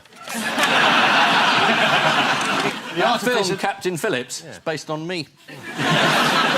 Shall we have a look at how the government have handled accusations of incompetence? Badly. Let's have a look. But no apology, Home Secretary, for these failings which NHS staff and their families blame on the government. Well, I'm sorry if people feel that there have been failings. I'll be very, very clear about that. That's great. That's one of those I'm sorry if. When I first started having, when I had a business that had customer complaints, to kind of protect ourselves, we'd use the if you feel. We're not admitting it. It's not our responsibility if you feel. You know, I mean, I learnt very quickly that really winds people up. It just means if other people are so stupid as to take offence by the fact that I've done something they don't like, then I'm sorry for them. It's a non-apology. Speaking of Priti Patel, did you see how, when it was Priti Patel's turn to have a go at messing up the press briefing, her describing how many people have been tested for the coronavirus? Oh. Let's have a look. I can report, through the government's ongoing monitoring and testing programme, that as of 9 a.m. today, there have been 974,000 tests carried out across the UK. Phil, you've got an engineering degree. Just talk us through that number. Yes, that number is what is known as of the Goldilocks point of the ideal number of tests to have. It's a very rare number. It's only been used a couple of times in history. Isn't it more worrying that the Home Secretary can't read a number, so that this fine, if you go outside and you're sunbathing for 150 quid, might be 150,000 quid by the end of the week? Or if there's a prison sentence for walking your dog at the wrong time of day, maybe that'll be 10 years or 50 or 100,000 years. I'm genuinely worried. I mean, you know, we did quite a lot of jokes about the Shadow Home Secretary, who wasn't very good on numbers in terms of the police. But, I mean, Priti Patel, she's in a league of her own. You've got to give it to the Tories. I mean, this is class number wangology. I tell you what, I went to a chemist the other day to get a thermometer, and whoever put the price on that, I think, was using Priti Patel's number system. I mean, that was a number plucked from the air. I live with my sister, and in a moment of desperation, she brought back a meat thermometer, because it's the only thing she could find. So we've got a thermometer about this big now. And it's not very accurate. Where'd you put it? Maybe don't answer that question. But what is going to happen to Parliament? It's going to become virtual, isn't it? That they're all sort of going to be doing it a bit like the way we're doing this show, where people are going to be sitting at home, presumably, and I I don't know how many MPs there are altogether. There's like 660, isn't it? Something like that. So they're all going to divide the TV screen up into 660 little squares, and they will all be invited to speak one at a time. And it's being organised by Jacob Rees-Mogg, which could be quite funny on Zoom, because if he just lies down, we just won't see him at all. Just a blank bench. I can't wait. According to The Guardian, a lot of MPs don't think the online parliament will work because taking spontaneous interventions will be hard to facilitate via video conferencing. I think we're proving that wrong tonight. What's the good news for MPs? It's to do with money. Well, they're getting £10,000 for working at home. They are getting an allowance of £10,000 if they need things to help them work from home. What might they need that costs £10,000 to work from home? Chairs, tables, videos, you know, stuff. Duck houses. Do you need your wife as your secretary? That seems to be very, very important. And particularly if she's in the next room. And what about the police? They're encouraging people to inform on their neighbours now for persistent rule infringement. How are people with holiday homes trying to get around being stopped with luggage in the car? Oh, I don't know, but they're all driving down at night, aren't they? Wasn't there lots of rumours about clandestine driving down the A303? They're driving down in their cars with no luggage, and they're getting a courier company to send the luggage on, so that when the police stop them and they say, are you moving down here? They say, no, we're not. We haven't got any luggage. Yes, this is coronavirus, which has been in the news this week. Priti Patel gave her briefing flanked by government advisors who kept the strict 2 metres away from her, which the Home Office has recommended with Priti. I've never watched an election a US election unfold overnight from London, from watching the BBC overnight. And that's the way, if you want to watch America go down the dumper, watch it through the befuddled nocturnal fog of a man named Andrew Neil. Watch him. A man, he's just barely on top of everything. And he just sits there, and he had other people beside him. He looks like he's squeezed in like this. And then when they're not there, he still looks like he's squeezed in. Like his body's trying to eject itself. And he comes out, and he's trying to explain the Electoral College, and nobody quite gets it because it's impossible to explain, and somebody's got to get it 270. And now you're watching his scoreboard at a bowling alley, and then finally they give up and they just bring out this guy who just dances on a map. He dances on a map, and he's trying to show all the states with his feet. He's going like, oh, there's Wisconsin, and there's Ohio, and oh, there's a red state turning blue. Oh, I mean, Christ. Trump is becoming president, and the guy's playing Twister. And then finally, you know, there's just at the top of Andrew Neil's head, spray on Thatch thing. And then comes back up at 6:30 and says, Trump's president, and great, Trump's president, I'm watching an acorn talk to me. The longest TV review I've ever heard. This wasn't the most shocking food news that we've had this week. What else have shoppers reacted to in amazement? Oh, Blue Ribbon. Not going to be made. Is that the one? Are the jobs going at Blue Ribbons? No. Well, the jobs are moving. Moving. Yeah, so Nestle has said... To a different country, I think. They're going to move 300 biscuit-making jobs from Britain to Poland. Yeah, that's going to be hard to get home at night. And social media was set alight by people baffled and upset that a biscuit they'd always thought was called Blue Ribbon... Yeah. Is it und, isn't it? It's the d on the end, isn't it? Yeah, it's called Blue Riband. Yeah. Yeah. Why did people think it was called Blue Ribbon? I have no idea, because it's been called that since 1936. It has. And consumers were so deeply traumatised. You saw people crying in the streets. Yeah. They went online to vent their horror. Yeah, of course they did. Becca wrote, I've been lied to all my life. And Terry agreed with Riband. That'll take some explaining. OK, I'm going to do a little experiment with you now, which I know you'll love. Yeah. Have you got some? No, we've not got an endless budget, Ian. But only 99p for a packet of 8, I noticed on that still earlier, and at 99 calories a treat. That's fun for all the family. Are they paying you? Let's hope so after this goes out. So what I'd like you to do in this little experiment is write down the name as it appears on the label of a Kit Kat. Oh, you seem to check everything. No No conferring? No conferring. It's like the Tory cabinet. Make it up yourself. OK, but I've written Kit Kat because I'm assuming that's how it's written on the label. Right, Robert, let's see yours. Just says Kit Kat, really. I mean, It's a circle with Kit Kat on it. Yeah. Right. I put a hyphen in it. Right, yeah. Oh, it could be a hyphen, yeah, it could be. Yeah. Peston on Politics this Sunday at 9 featuring... I love you! Actually, that's sabotage. It's 10. It hasn't got a hyphen. That's what I was going to say. No hyphens over here. Amazing. OK. 233 calories, though. You're better off with 2 blue ribbons.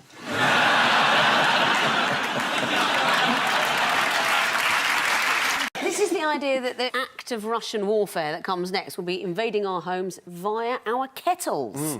Yes, the hackers use your kettle's default password to take control of it and Hang on, your kettle has a default password? I mean, your kettle probably doesn't. My kettle doesn't, no. No, but if you have a smart kettle... A smart kettle? Yes, you can boil water from another room.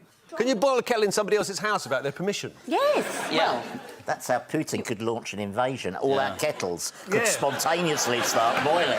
Everybody rushes to make a cup of tea and he's coming across the Strait to Dover. Straight in. But you're joking, but... I mean, this is happening. No, it's not really happening, Ian. Yes. Isn't it? But the kettle thing, that was just... I made that up. No, you see, you didn't make it up. They can take over the kettle via the password and press-gang the kettle into a botnet. The enslaved device then lures others into the botnet and they're all told to make endless requests from the same server, causing it to overload and crash. Yeah, this did happen last week. There was a crash when all sorts of bits of the internet were unavailable and fell apart after they were hacked into it. It made a huge difference to my life. I couldn't get on Twitter, Instagram, I was taking pictures of my lunch. Had to get an Uber car instead of your regular handsome cab. Not just kettles. I mean, what else? What are other... Fridges. Toasters. Yes. Toasters are the worst. Electric can openers. Toasters are the Webcams, baby monitors, printers, routers. You must have some of these things. But I have a baby monitor, yes, but that's kind of was a foolish purchase, really, because I don't have any children. Aren't we protected by the fact that we've got very slow broadband?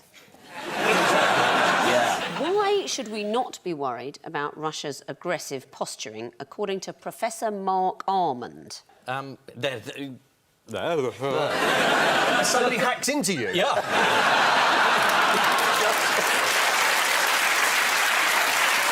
Mr. Putin has a reasonable regard for...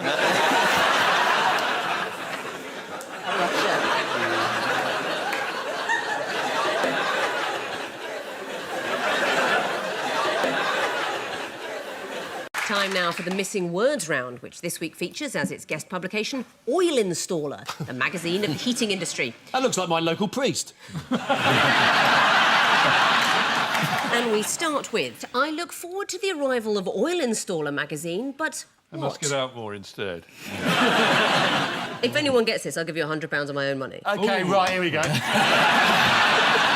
I look forward to the arrival of Oil Installer magazine, but I wish you had more colour photographs to indicate the wide-ranging aspects of our industry. The opposite.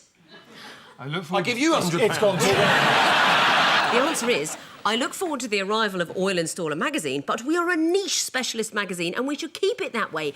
Next, what, missing for more than a century, rediscovered by scientists? Theresa May.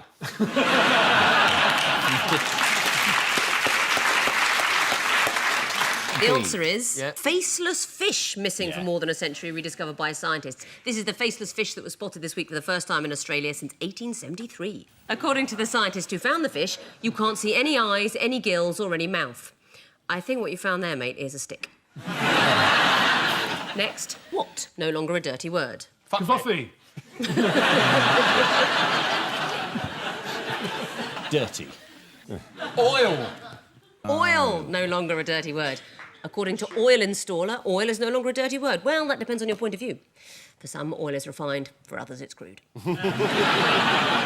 And finally, big birds are more likely to what? Fly short distances. Cluck longer. big birds are more likely to be faithful.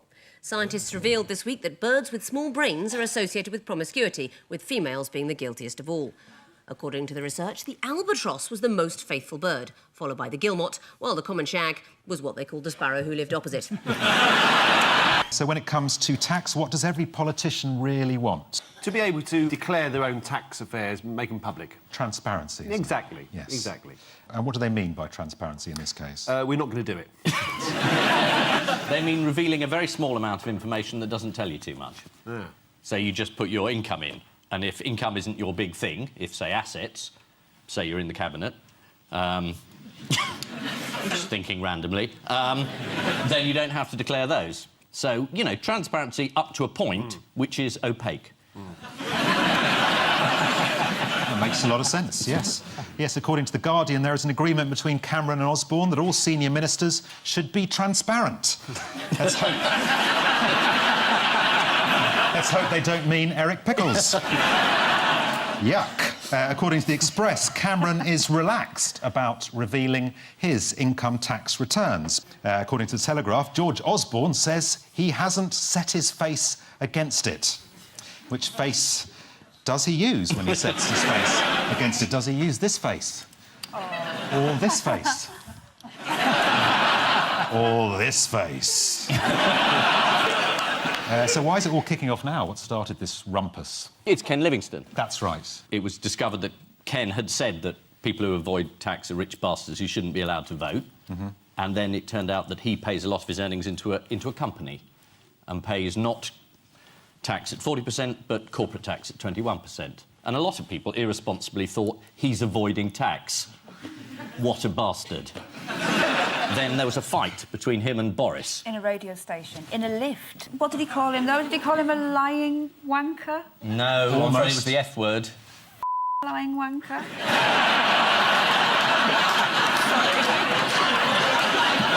I'm not helping here, am I? That happens to be one of our finest banks.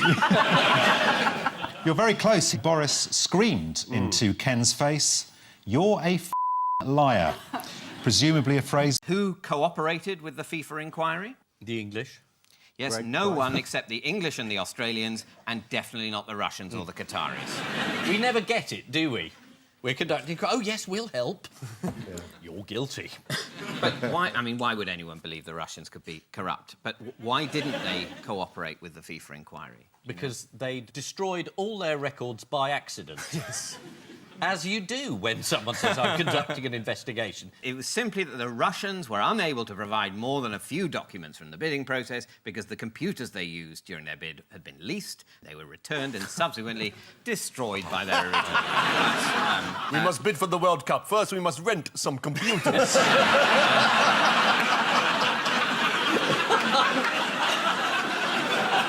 Qatari Mohammed bin Hammam undoubtedly paid money to a delegate from Tahiti specifically to vote for the Qatari bid, but why have FIFA dismissed this as irrelevant? But they said he wasn't acting on behalf of the Qataris. Despite being Qatari and described by the Qataris as their greatest asset in our bid for the World Cup, he was not acting for them. Thank goodness FIFA sorted that one out.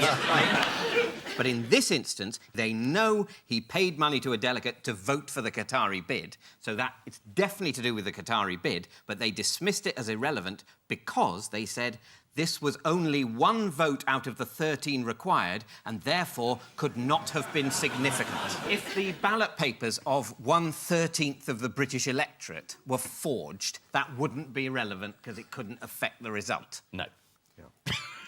I mean, it's not funny, but these people are arseholes.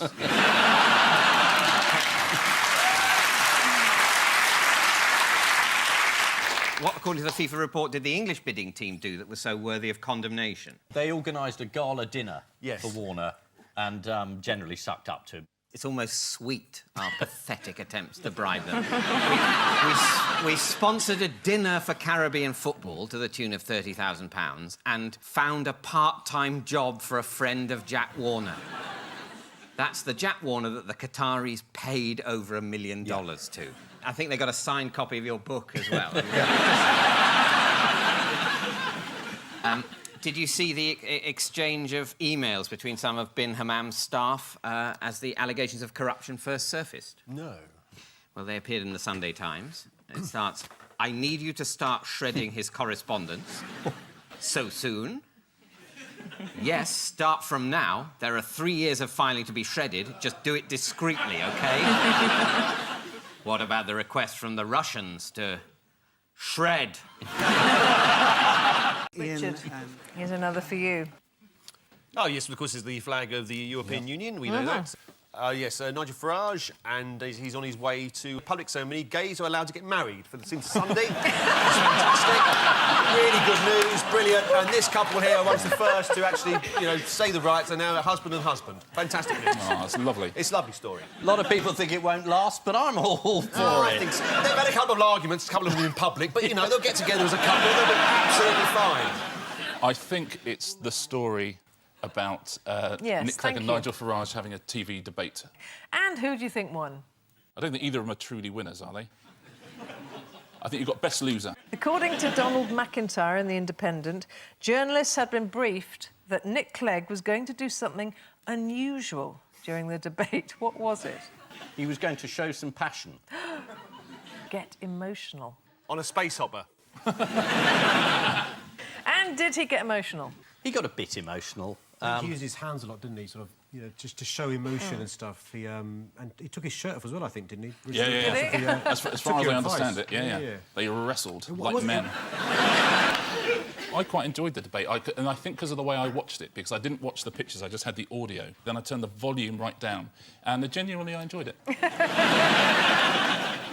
Well, it's slightly odd. You're the Deputy Prime Minister, and you're taking on live television a man who hasn't got one MP. And he wins. This is supposed to be equal status. Apparently, Clegg told Farage, "You're making things up to make a point," to which Farage replied, "You've done pretty well out of it." In other mistake news, why have Google been suffering from rogue anuses? Oh, yes. Yes. This is... there's a... Yes. There's a computer program which misreads old print, so arms comes out as anus, so farewell to anus. I drape my anus across her shoulder in a comforting manner. This is what's happening. They sound as if I'm making it up, but I'm not, am I, David? You're not making it up. No. The scanning technology they use to turn books into e-books can't differentiate between arms and anus in certain typefaces. Yeah. Here's a quote from John Mackay Wilson's Tales of the Borders. Poor Janet shuddered at the words which she heard him utter, for with strange and wicked oaths he vowed vengeance on the individual who'd persecuted him, and she flung her anus around his neck and kissed his forehead. From Georgina Bragg's Matisse on the Loose, she grabbed my anus and positioned my body in the direction of the East Gallery, and we started walking. And in the complete works of Washington Irving, there is a reference to the great captain, who had been one of his comrades in anus.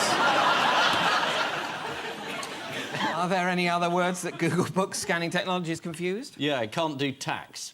Yes, it reads tax as free. No, it's burn and bum get muddled up as well, as in a patent for a carrier for an integrated circuit that talks of bum-in electrical contacts. God, Scotland, what happens? It's bums night. Where they all join anuses and sing Old Lang Syne.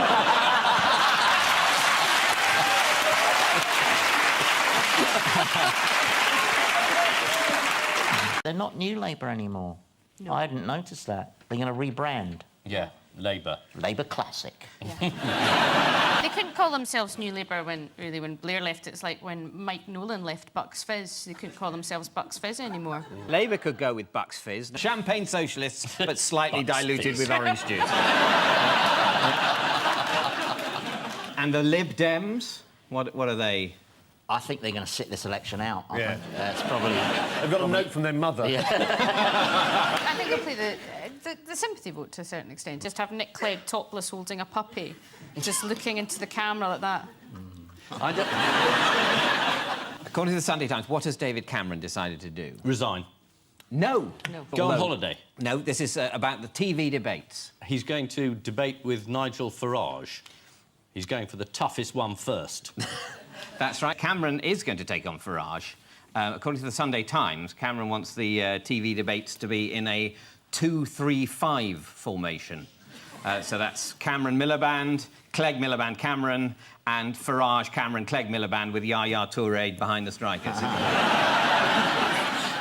Thank you for laughing. I don't know what that meant.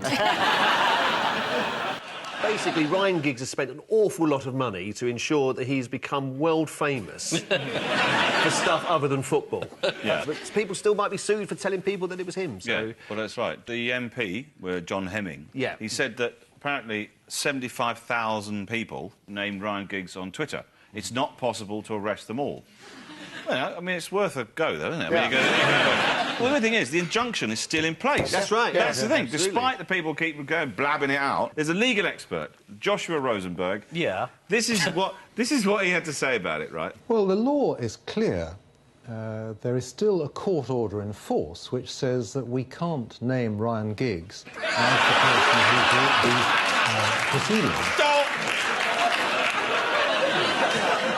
I'm pleased we can say his name, though, because I was getting so fed up. Every newspaper, every day, it was like, Imogen Thomas has been having sexual liaisons with a man who cannot be named. It's like, what, Voldemort? Yeah. I sort of see why he did it as well, Ryan Giggs, because you get the superintelligence. He knows that if his identity was known, then people would know not only who he was, but also that his marriage was on the rocks. And at that point, John Terry would be round his house like a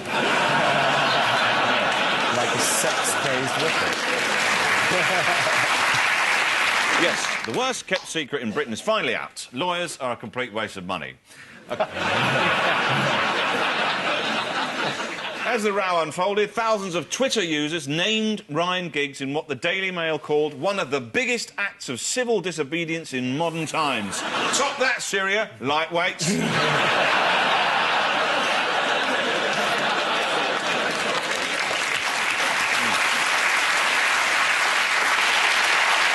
Ian and Roisin, take a look at this. Someone being given the bill. Getting a bit of a shock. Oh, it's him. And him saying I didn't have the starter and didn't drink much.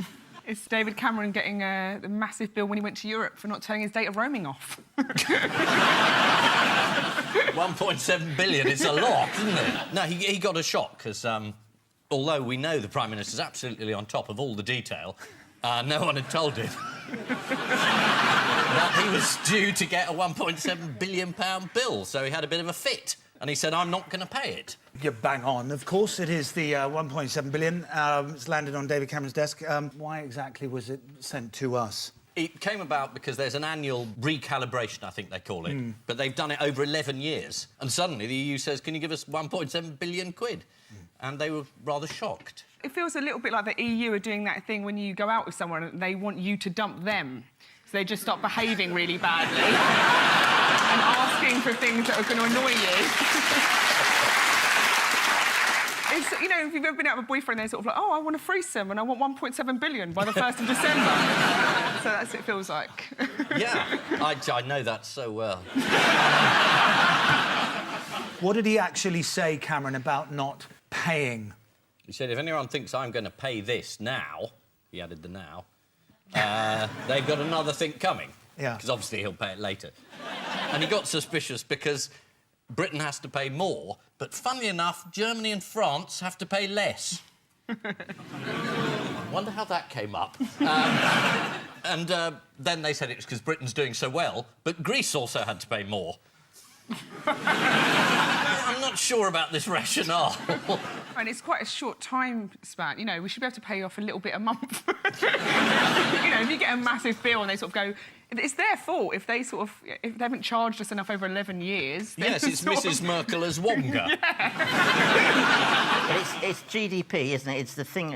And one of the complaints is that they've been measuring our GDP in a way that includes drugs and prostitution. Yeah.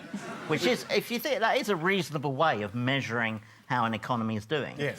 Is it? Because, well, it is, yeah. Because obviously, if a country there's more disposable income, then they'll spend more on drugs and prostitutes. Look, for a lot of people, Andy, those are necessities. Well, that's why Italy's GDP is so low, because once you factor out Berlusconi, there's...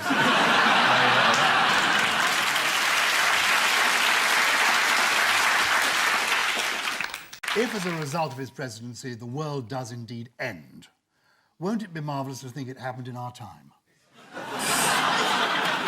He might change what the word presidential means. Like, in a few years, you'll be going, oh, my uncle fell over and banged his head on a curb. He's been rendered completely presidential.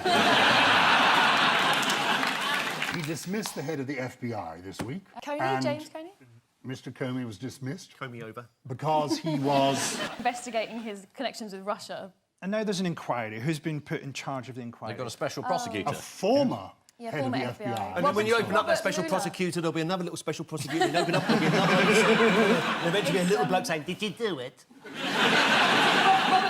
He's Robert Mueller, who was the former FBI director. James Comey's done something to get his revenge on Trump. Any idea He has what it is? produced his memo. Oh, he yes, kept he a shook memorandum. hands, didn't he? Yes.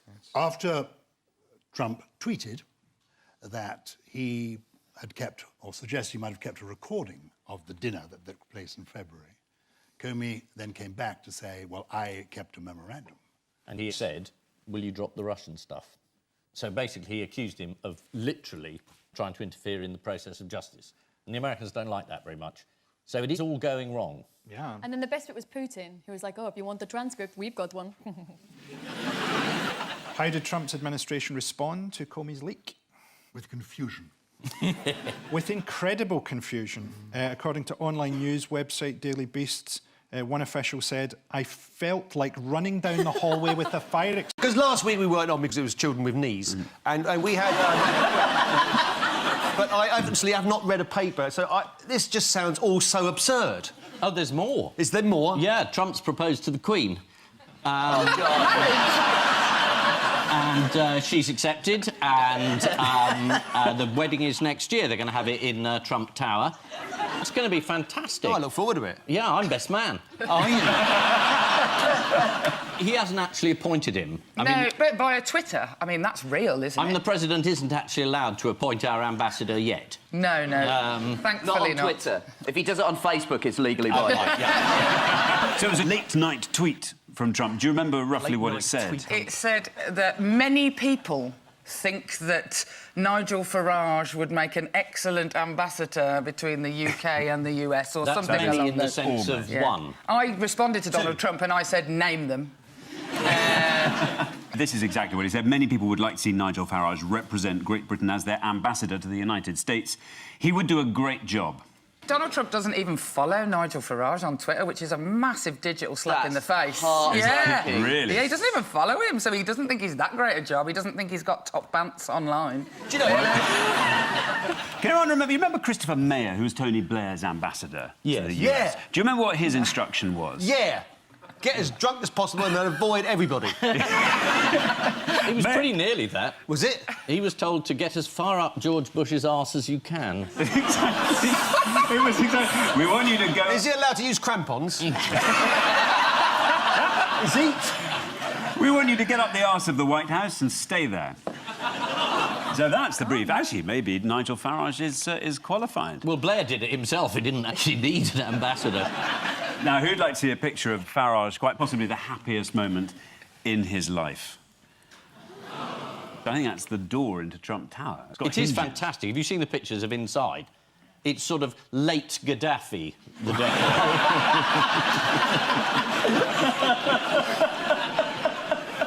Perhaps early Saddam, but it's a riot of vulgar dictator chic. It is.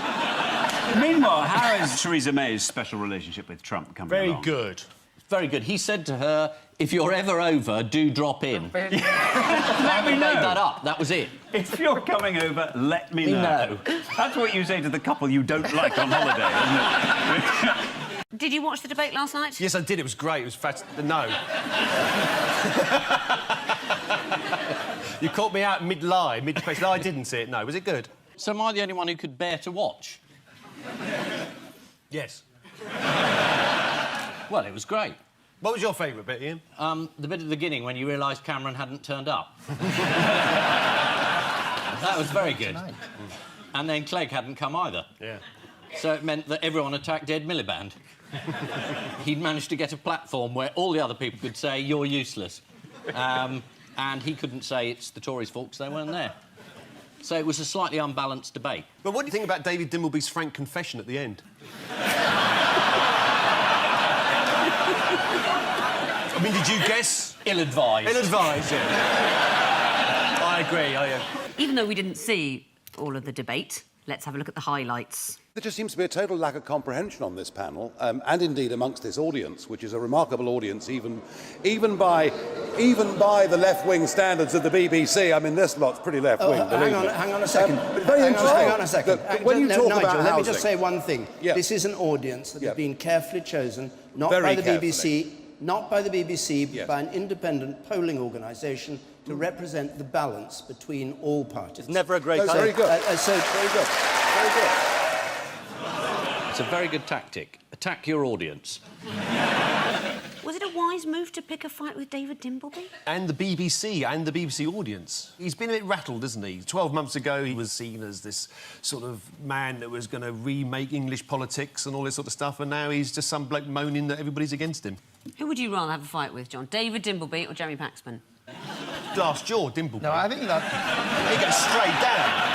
Paxman, he'd be like a bulldog. You'd have to shoot him in the end. He'd keep coming. And another thing, Prime Minister. Right, and that welcome interruption means it's time once again for a bonus buzzer election round, so let's get started. And the category is... Where am I? Where am I? I'm UKIP parliamentary candidate for Birmingham, Harjinder Singh, but where am I? He's in the street. He's in the street. Well, he is, of course, standing near junction 7 of the M6. He's waving at passing cars. He's been doing this 13 hours a day for the last 2 weeks in a bid to win votes. Locals in a nearby pub were asked if they were going to vote for UKIP. What did they all reply? No. No! There we are. Fingers on buzzers. Here is your next question. Are we allowed to do jokes about UKIP? I thought we'd been referred to the Kent police. Yeah, after last week's show. And the police were very rightly quite surprised. Usually they're investigating UKIP, not following up complaints. But anyway, well, I hope we're going to be jolly careful, because it's the Representation of the People's Act. So if you make jokes about Farage or UKIP, they could well complain. Well, he's already threatening the BBC, isn't he, to slash the licence fee as a revenge for that audience on the opposition. But it's funny when anyone says that, you know, there were some pretty racist jokes made at, say, the UKIP gala. He says, oh, it was a joke, we're going to have censorship now. I think the Kent police are going to be round again. Yeah. Next, here's UKIP parliamentary candidate for the West Midlands, Claire Braund. Can you tell me what happened next? Did she start singing Let It Go, Let It Go? You are so close. I mean, that is almost exactly right. Yes, let's... No. Let's just have a look. This is the rhythm of the night. Oh, yeah. The rhythm of the night. This is the rhythm of my life. My life. Oh, yeah. The rhythm of my life. Why? Why? Ian? That's a no from me. Ian. At last, something I know about. This is Nando's. Well done. Any Yes, but I bet you don't know where it is. Yeah, that's got him. There was a survey done in Preston. Did you read this? What's the favourite restaurant of people in Preston? Yes. And the answer was Nando's. Yeah. Obviously. And after that, it said, what's the favourite pub? And it's Wetherspoons. Who was specifically annoyed that the award went to Nando's, though? Some other people who own restaurants? Yeah. It was the guy who came second. He's got an independent restaurant. Mark O'Rourke, he's called. He told The Times, it just makes Preston look bad, adding, not that it isn't anyway. It's not a crown jewel of the North West.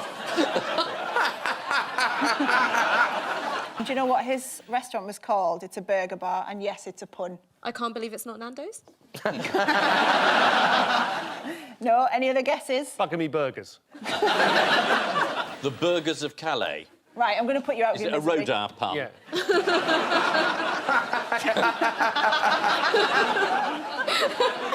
They'll get there. It's named We Don't Give a Fork. The awards organiser, Mark Whittle, defended the wins for Nando's and Wetherspoons, saying, "It's good to recognise them publicly. They are the very reason many people visit Preston." Why else might people visit Preston?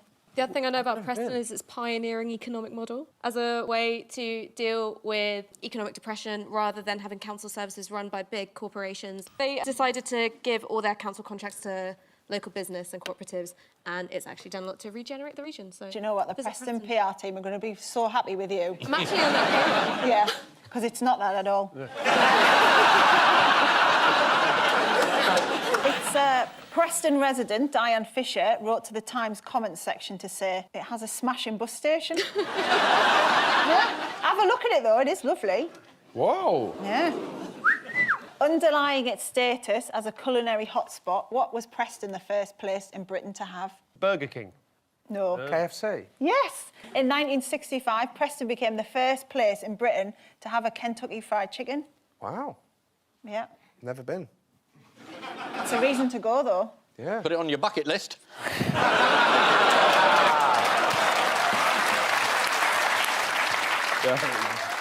Finally, Yeah. why has whole earth peanut butter been taken off supermarket shelves? Because it's not what it says it is. It's because its ingredients label says it contains walnuts, but accidentally they've written that in Dutch.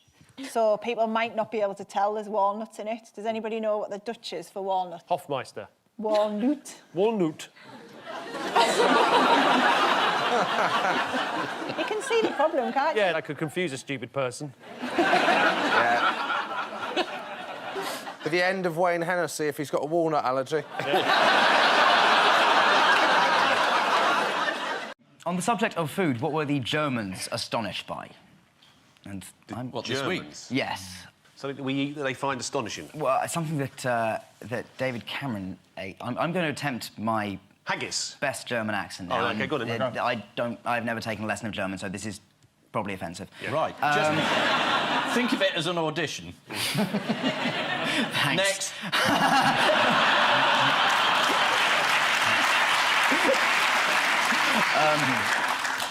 Wahlkampf in Großbritannien. David Cameron isst Hotdog mit Besteck. Shocking. Just bring it down a bit. Okay. Gott in Himmel, Cameron isst einen Hotdog mit Messer und Gabel. Türfel. So that translates loosely as Cameron eats a hot dog with a knife and fork, which was something that he did this week, which... Oh, yeah, because he was scared of the whole bacon sandwich thing, wasn't he? Yes. Yeah. Have you ever eaten anything with your hands, Ian? Yes, I believe I ate an apple. And he said he didn't say it, and then the policeman came out and said he won't answer the question. But he had a tape going in which he said, I admit I swore and I'm sorry about that. He was wearing a wire. And the feds didn't realise he turned the tables against him. Well, how long did the original incident actually last, the actual incident? 45 seconds. 45 seconds. And so far it's cost... £250,000 Yes, it has. Yes. to investigate. Can we get the Chinese pay for that? 160 million people in China watched it on YouTube. Yeah. But they must really not have liked him. There must have been a build-up of animosity towards him. Yeah, do you think he'd ridden up to the gates most days and said, open it? Yeah. Clapping his hands. Open, come on! Bike here, eco! You know, it's a terrible dilemma. Do you believe a Tory member of the cabinet or a policeman? You know, public's got a real problem there. Police whistleblower has actually come forward. You mentioned that. They're all about talking about a whistleblowers, result. Stephen. They, eh? They're all whistleblowers. They all blow whistles. I don't think they do. I don't think they do I don't anymore. think OK, logically since it the doesn't advent of the work. mobile phone. When this show began, you could have done that joke. I don't mean today, I mean Oh, 20 years ago. I felt tense because you went very quiet. And I thought, oh, God, I've cut across a friend of Tom Cruise's.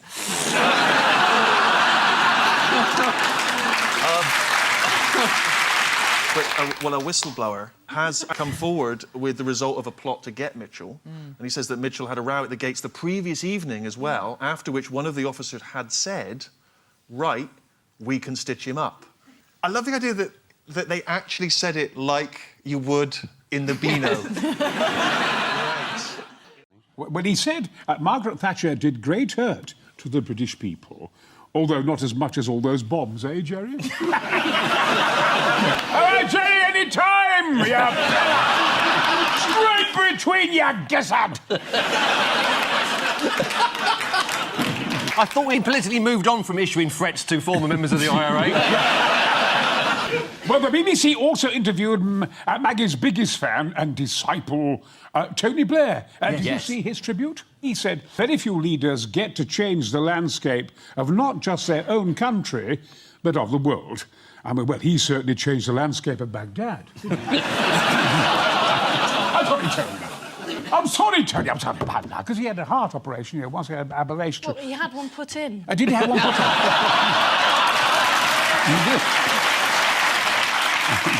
And now, Lord Howe of Aberavon was asked... I'm not going to say that again. Yeah, go on. I'm not, Aberavon. It sounds like you're drowning in a bath. Was asked by Sky for his thoughts on his time in Thatcher's cabinet.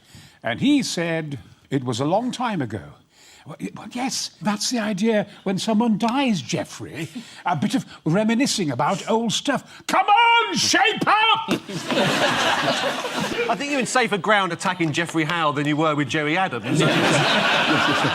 Did you hear about Julian Stiles? According to the Mirror, Julian, 58, was made redundant from his factory job in 1984.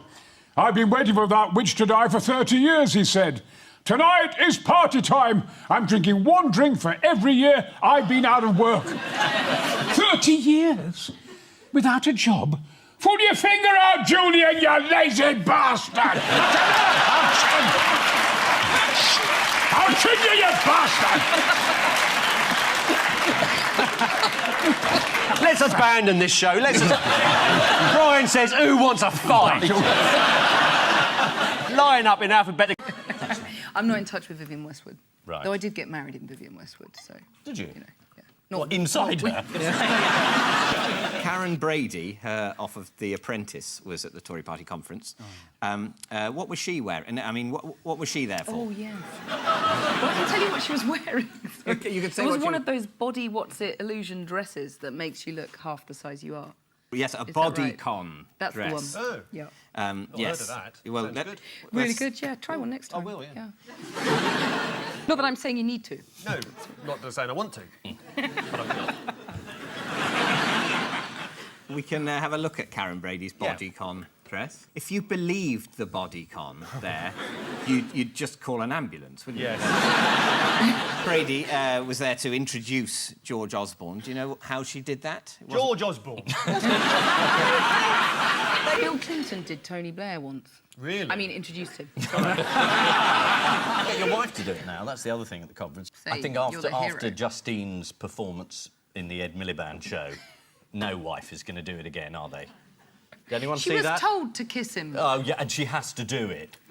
Well, Not even prostitutes have to kiss.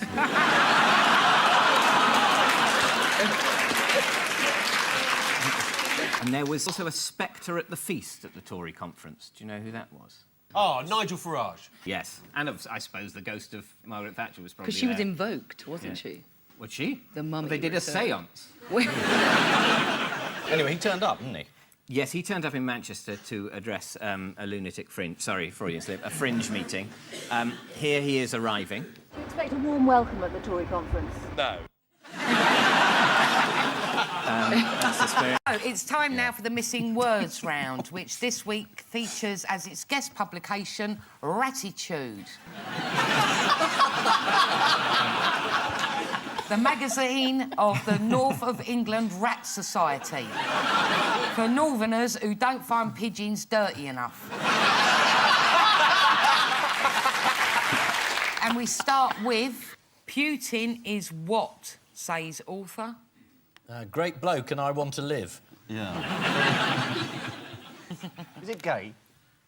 The answer is latently gay, says author. A new biography of Vladimir Putin speculates that he might be latently gay.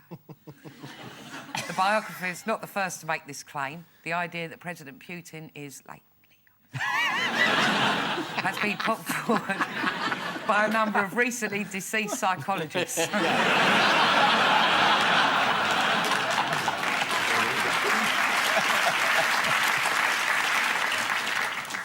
Next, chimps take what? Is it the fucking piss? The answer is chimps take their owners to court. No, they don't. This is the story of a court case in New York in which 4 chimpanzees are seeking to be recognised as humans. The complexities of the chimpanzees' case have left legal experts scratching their heads, rubbing their asses on ropes and eating things from behind each other's ears. Next, from a rat PR point of view, what was very negative? The bubonic plague. No, it's the name Red-Eyed Devil. Next, Chinese girl had what in her ear? British Prime Minister talking patronisingly. Got a flower in her head. It was a fully grown dandelion. A doctor tried to remove it by blowing, but all that happened was he found out it was 3 o'clock. Next, what was high at Thirsk Rat Show? Sexual tension. The body count. It was an absolute bloodbath. Yeah. The safety officer. Looks all right to me. Just duck the rats on it. Good stuff.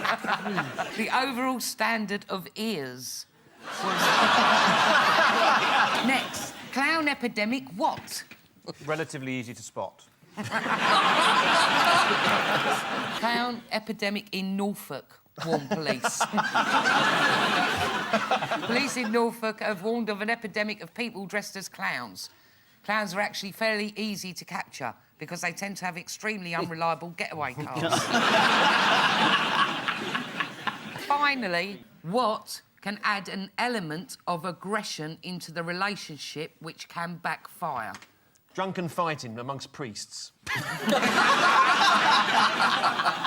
bastard! You can't have a wedding. It's shouting at a rat. The last time I had a rat backfire was when I stuck a firework up it. I'm just joking, obviously. It was a kitten. What bit did the BBC get wrong?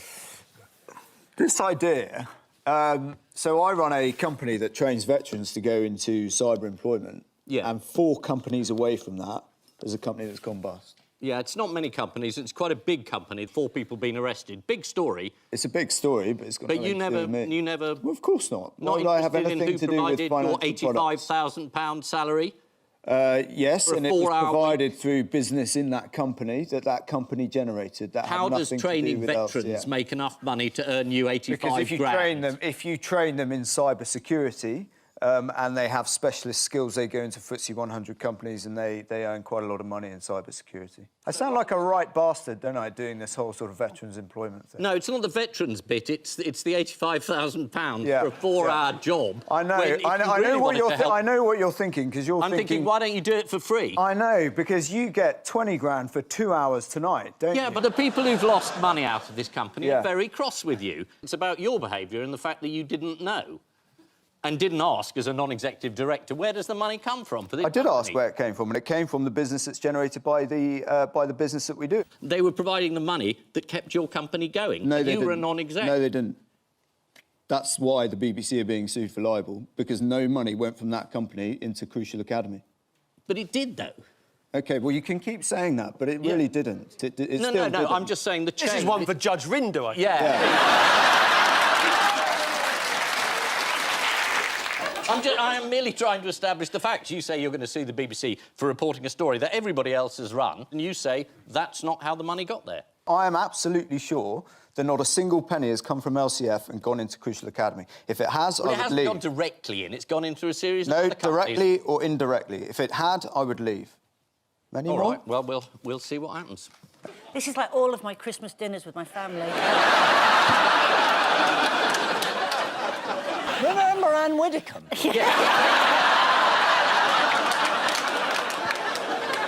I'm sorry, David, it's a big story. 4 people were arrested, and I know you think that your political enemies have smeared you with this story, but No, I it is don't. there. No, I don't. It's in the news. No, I don't think that. I don't think they have smeared me with this story. But you have accused the Deputy Chief Whip of trying to dig up dirt.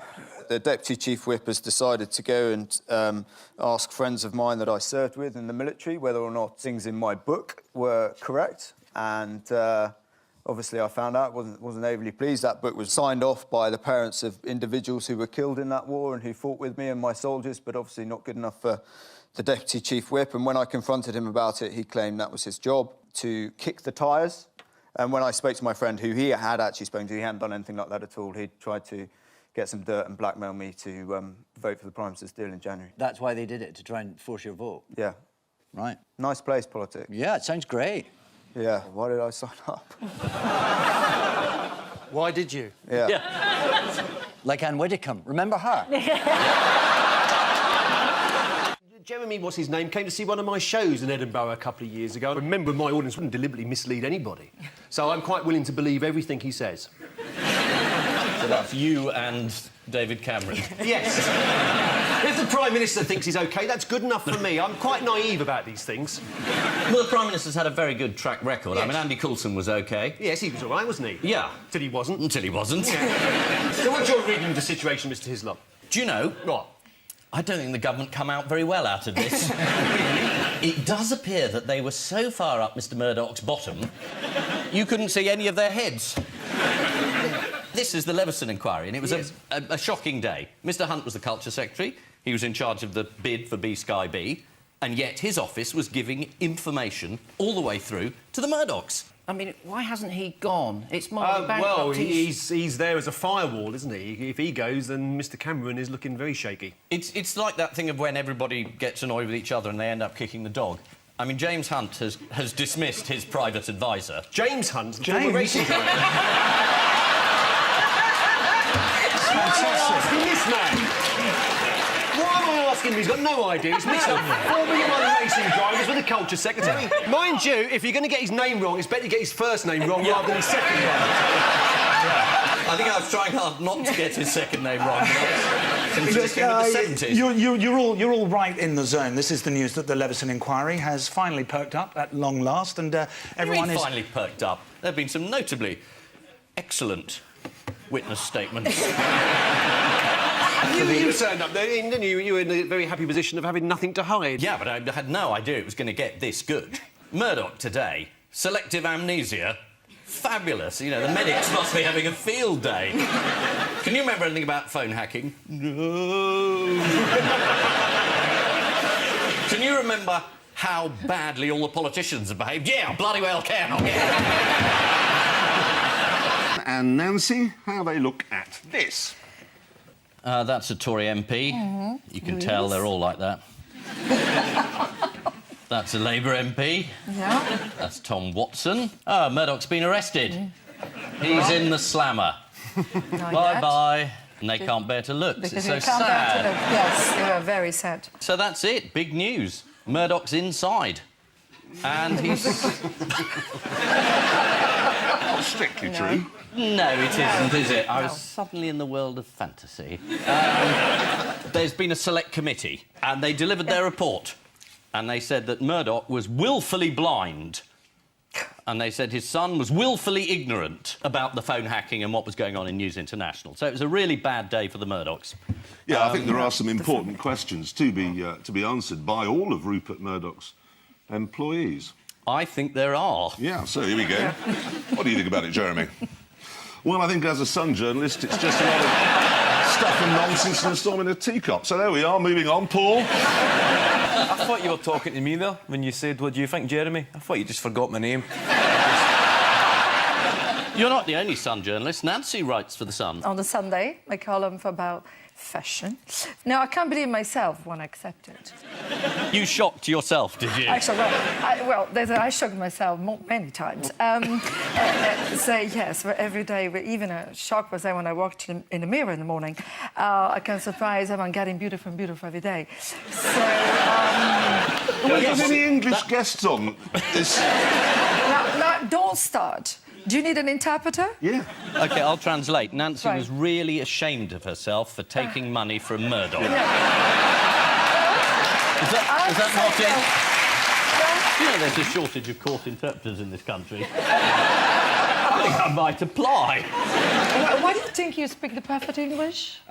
Do I think I speak perfect English? These things are relative. But I don't speak 5 languages, unlike you, so, Thank you. I'm just trying to be helpful. Stop flirting! You did actually once say, didn't you, that any man who doesn't flirt with you must be gay? Yes, I said. Ian, you passed.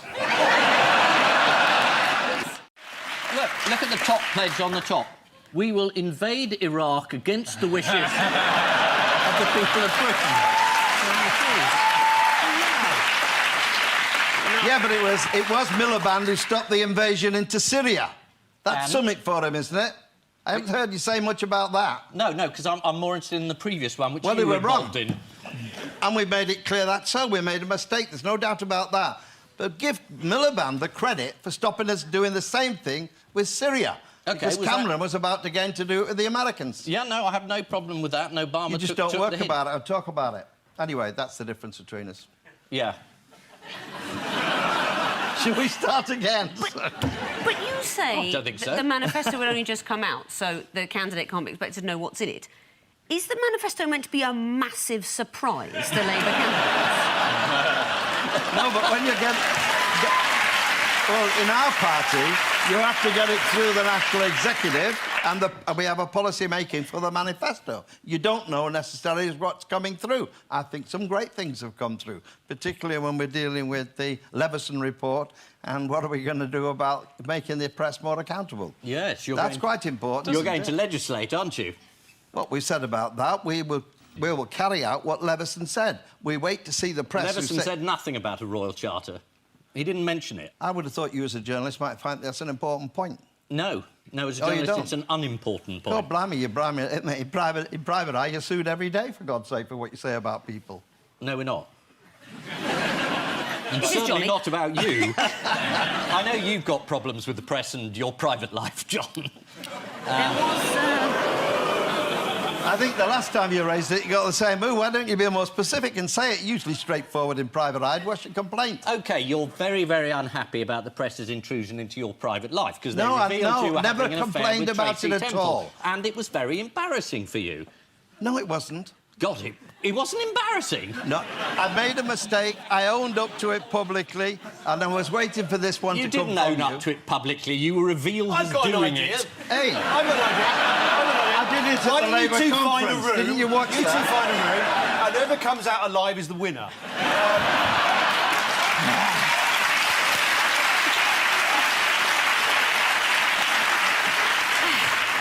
I don't think there's any doubt about that. Oh, it's a death stare. He gave me a death stare. It depends who's ordering the room service, I suppose, doesn't it, John? This is like a terrible family Christmas. Ritual is so... I mean, what are the benefits of joining this club? If that, I mean, what do you get? 10% off sports equipment? I mean, what's the great club that you have to stick your cock in a dead pig's mouth to become a member? Ian, you used to be a member, didn't you? There's a hesitation. No, I wasn't a member. It says I was a member on Wikipedia. No, which that's is, what they all say. Yeah, which is quite embarrassing, given I spent half the week with tabloid journalists ringing me up saying, have you Placed your chap? Clarkson in a receptacle? Anyway, no, I was not a member of the Piers Gaveston Society. I was a member of the Piers Morgans. I won't ask what the ritual was to get into that club. Did you know people who were, though? Is that the sort of thing they did? Yeah, no. I mean, Yes, no, no. Final 2 words on the subject. Yes, no. He asked me 2 questions. He said, did you know people who were there? Yes. And then he asked another question. So I said, yes, I did know people. No, I didn't, which is sort of my answer. Yes. I thought I was the one that was going to get a hard time tonight, and it turns out Ian is. Right, yes. This is... Is that it? We're going to just leave it alone? Lord Ashcroft getting this amazing story into the public domain via the Daily Mail. I don't think it's even a story. It's a It's a fantasy. It's an act of amazing revenge by the Mail in cohorts with Lord Ashcroft, which the whole country has decided to believe. Usually a story in the Daily Mail, peddled by a non-dom Tory peer who gave 8 million quid to the Tory party and is in a strop because he wasn't made Defence Secretary, would be laughed out of court. Well, it's not in court yet, but I was hoping it might. But no, we've all taken this seriously, and there's the grinning Lord Ashcroft, who, I mean, you know, if you want to talk about members inserted into, you know, the House of Lords, there he is. I mean, it's a disgraceful story. This man, Lord Ashcroft, who gave the Tories all this money, thought he could get himself into the cabinet, thought he could buy himself a cabinet post. And everybody's gone along with this, saying, oh, great, Lord Ashcroft. I mean, he's a non-dom. If we're doing prick jokes, let's have a condom joke. And if you want something disgusting the Prime Minister's done, I mean, you know, there's loads of it. Bedroom tax would be a good start. There's plenty of these things, and everyone goes around saying, oh, it's about a pig when he was 20. Well, how about being really appalling when he was 50? There is still only a 1 in a million chance of dying from a vaccine-related blood clot. As you say, it's incredibly rare, but... the real danger is surely that politicians are looking at the facts and then changing their minds and changing the policies to do something sensible. And if that catches on, I think we're in for a terrible, terrible shock. Are you still being light, Ian? Is this you being light? Yeah, this is me being light. This is me being upbeat. The jazz hands were missing when you said... Oh, sorry, no, because I haven't washed them. I like the way it turned into a contest between all the ministers about other things that are incredibly risky. Like, they could all name things that are like, oh, it's much worse to go upstairs, or much worse to take the contraceptive pill, something you'd think Boris Johnson would be more aware of. And they keep analysing the risk. They say it's the equivalent of driving for 250 miles. I mean, that's all the way to Durham. I've had my vaccine, right? I'm a little bit annoyed because I genuinely didn't feel a thing. And there was me saying, oh, thank you very much, it's brilliant. And on the way out, I thought, well, how do I know they've actually done it? I didn't have a sore arm, I didn't have any side effects at all. As far as they could have been taking the piss. I just thought, well, they're low on doses. If we don't like the look of him, let's not give him an injection. Yeah, exactly. So I've had nothing. I might not have, but I've been told I have. See... I knew you'd find a miserable hang. Did they give you a little sticker, at least? I wanted an I've been brave sticker. I think that would have been good. That would have sort of, you know... Obviously, there were 4 of them holding me down at the time. And we start with the bigger stories of the week. Yeah, great. George Osborne. Oh, it's just handsome hunks Friday. This is the autumn statement, which was quite cheery. George Osborne announced that it's not as bad as you think. It's worse. It's just so gloomy, it's unbelievable. Everything's up. Misery, austerity, poverty. Yes. It sort of makes you yearn for when people said, no, things are going to get better and it'll be all right. He just said, no, it's terrible. Until 2018, it's just awful. Yeah. He should have just thrown his paper and gone, F it, why bother? So that's his prediction, is it? No, no, Just... he's changed his predictions. His previous predictions, unfortunately, weren't true. Or didn't come true. Yeah. And his new predictions are much more realistic. Are they? Yeah, he says it's going to be really awful. He says there'll be negative growth for the end of 2012, which means it's a triple-dip recession. Ooh. Sounds like a delicious ice cream. But we have got growth. We've got the Duchess of Cambridge. She's having growth on our behalf. And she will be a beacon in my life. A beacon of hope. As I see my pension fund I started now worth 3 peanuts and a bauble. You know, as I slowly rot in my You're shed. not going to slowly rot in a shed. Those are comforting words as we approach Christmas. There's always someone worse off than yourself. Yes. It is, yeah. As the Queen often refers. What did Ed Balls say about all this? He got it all wrong, didn't he? He did, yeah. I didn't see it myself, but he sort of got the opening phrases all a bit wrong and it all collapsed a little bit. Yes, he said the national deficit is not rising, is rising, it's not falling. Yeah. That was his zinger. Yeah. Against the government. And they just sat there and they laughed at him.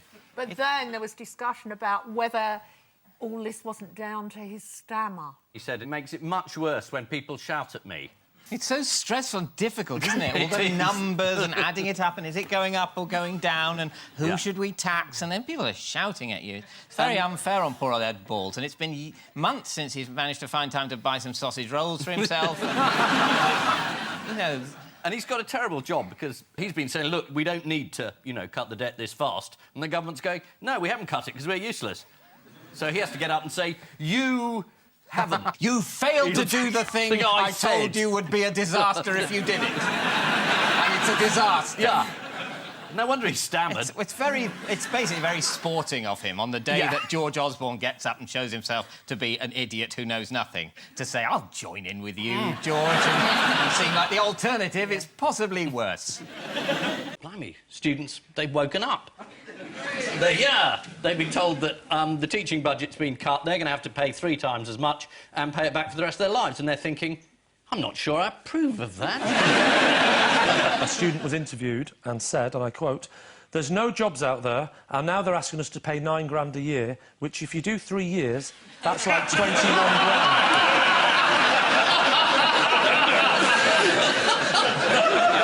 Of course, the Lib Dems were staunchly saying, of course, they wouldn't go up, which is great that they got in power and put it up. Yeah. Well, they had no idea they were going to be in power when they... Well, they could have when they made these promises. Nick Clegg keeps saying it's the right government for the right time, which I think is such a seedy way to sort of dignify opportunism. You know, he would have made a pact with the Klingons if it meant a sniff of cow. I don't know. I think the Klingon manifesto was pretty good. No. I'm going to disagree here because the Klingons have shown in the past that they're hell-bent on world domination, so I'm glad the Liberal Democrats are in there with them. And the Klingons always get the Lib Dems to make the policy announcements. Absolutely. They're going to blow up a whole planet. They say, oh, get the Lib Dem to announce it. The Lib Dem party in this arrangement is the equivalent of the guy you see on Star Trek walking around the planet who you've never seen before, is the first one to get killed. That's the Liberal Democrats in this arrangement. But how does Nick Clegg look at himself in the mirror in the mornings? Just looks at David Cameron and sees the same thing. Oh, America? Yes, of course. They've just had these mid-term elections. There's Sarah Palin, Ian's favourite. And then there's Obama, the president, who is not doing very well at the moment. The American people, 1 in 4 think he's Muslim, 1 in 10 think he's a terrorist. 1 in 50 think he's a holiday they took in Mexico in 1968. In the last US election, it was Hockey Mons. Who are the rabid right-wing Republican banshees these days? What are they called now? Mama Grizzlies. Mama Grizzly and the Tea Party. Sarah Palin said Mama Grizzlies are ordinary people with common sense who just kind of know when something is wrong. That's good. When she was nominated for vice president, the head of the Republican Party in Alaska was asked what her qualifications for high office were. And he paused, and she said, she's the right age, and she's an American citizen. She gave a radio interview. The host said, how would you handle a situation like the one that just developed in North Korea? Palin, obviously we've got to stand with our North Korean... to which the host replied, South Korean. Yeah, said Palin. How's Bill Clinton been helping out? Oh, God, has he been campaigning for them? Is that what they've lost so badly? It's that awful moment when Neil Kinnock says, I support you as a candidate. I think he'd be good for them, wouldn't he, though? Do you? You liked him? You liked Bill Clinton? I thought he seemed like a very nice man. Did you meet him? I have met him once, actually, yes. Was he at one of your concerts? No, he wasn't. He made me feel very special. He came...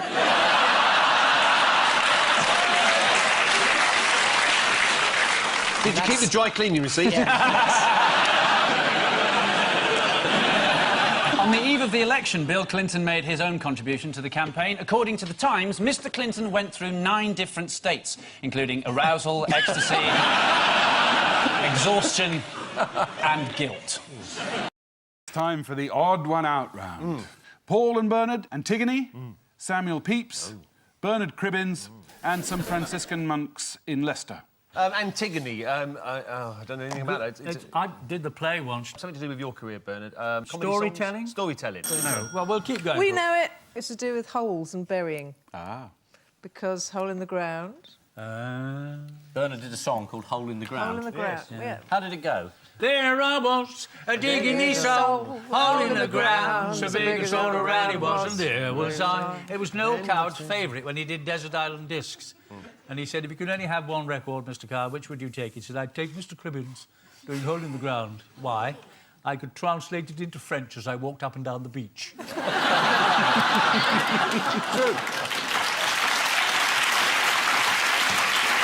It's about burying, because Antigone was trying to bury her brother. And her uncle wouldn't let her. The Leicester must be the Richard III burial. They want to bury him, or they did bury him. They buried him in a car park. What we're looking for is an odd one out. So they've all buried things. They all put stuff in a hole in the ground, apart from Bernard, who just sang about it. I actually put a man in there. Oh, OK, so it's Samuel Pepys. There's a clue. Because it wasn't a man, it was cheese. Yes. Damn. They all buried someone apart from Samuel Pepys, who buried his cheese, and that's not a euphemism. His cheese. I'm right, said Fred. Right, said Fred. That finished with somebody getting squashed as well. Did you have any hits not involving fatalities? No, there were a couple of hymns, but nothing. In Greek mythology, Antigone buried her dead brother. And how's the story end, Ian? Badly. It's a Greek tragedy, everyone dies. Yeah. So Antigone was sentenced to death to be buried alive. Yeah, not good. So she hung herself. Yeah, and then Bernard did a really funny song about it. Stop hanging about, Antigone. You're making a mess on the floor. We just cleaned up last Saturday. We don't want to do it no more.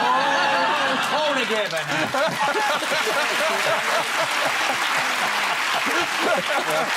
Because they've all buried someone, apart from Samuel Pepys, who buried his cheese to save it from the Great Fire of London. The monks who buried Richard III wore grey garments and were hence known as the Grey Friars, just as those who wore black garments were known as the Black Friars, and the profound thinkers who ate a lot, the Deep Fat Friars.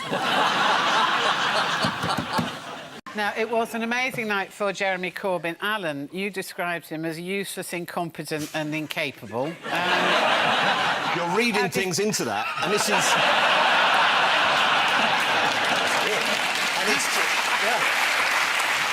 typical of the mainstream media attacking. So Hislop and his establishment paper, Public Eye, whatever it is. Yes. And you just make up these Can I just say at this point, I'd like to congratulate Jeremy on a very, very good campaign. I'm not serious. He was terrible, but he wasn't as terrible as her. That's all that matters. If you start from a really low bar, a huge success. But he's now as successful as Gordon Brown was when he lost. I sort of think that most people will vote Remain if they do it again. No, all the polls suggest people haven't changed their minds at all. OK. Everyone in here, if you had your time again, who would vote differently? Well, what's that going to tell us? I'll tell you what that is 50% put their hands up. Well, that's conclusive. No, what that tells us is absolutely pointless to have a second referendum, because for anyone to vote any different, they would have to admit they got it wrong the first time round. No one's going to do that. No, people don't want to do that. Yeah. All that talk about, oh, if there's a second referendum, there will be 80-20 in favour of Remain, not on your Nelly. No chance. It will be exactly the same outcome, because say you weren't happy with the level of immigration 2 years ago, you're not going to be happy about it now. No. So if you thought 2 years ago the country was run by unelected European Union bureaucrats, well, nothing over the past 2 years would have changed your opinion on that. Well, and if you were daft enough to fall for that 350 million quid a week for the NHS law, you're daft enough to fall for something else next time round. Another for you. Oh, yes, OK. This is a clip from George Méliès's Voyage to the Moon. That's a nuclear explosion. There was some story this week about, was it during the Cold War, the Americans were debating about whether they should blow up the moon with nuclear weapons. I didn't quite see what they thought the point of that would be. It's because Hans Blix had told them that the clangers had weapons of mass destruction. Obviously, the little boy was the bomb they dropped on Hiroshima, so they were looking at something a lot bigger. It was called a fat man. Would you like to see a picture of a fat man? Yeah. See? This is the actual bomb. You thought we were going to show you something like this. No. It's Eric Pickles. He's a member of the cabinet. Have you ever heard of him? Yes, I certainly have, but I didn't realise he was that large.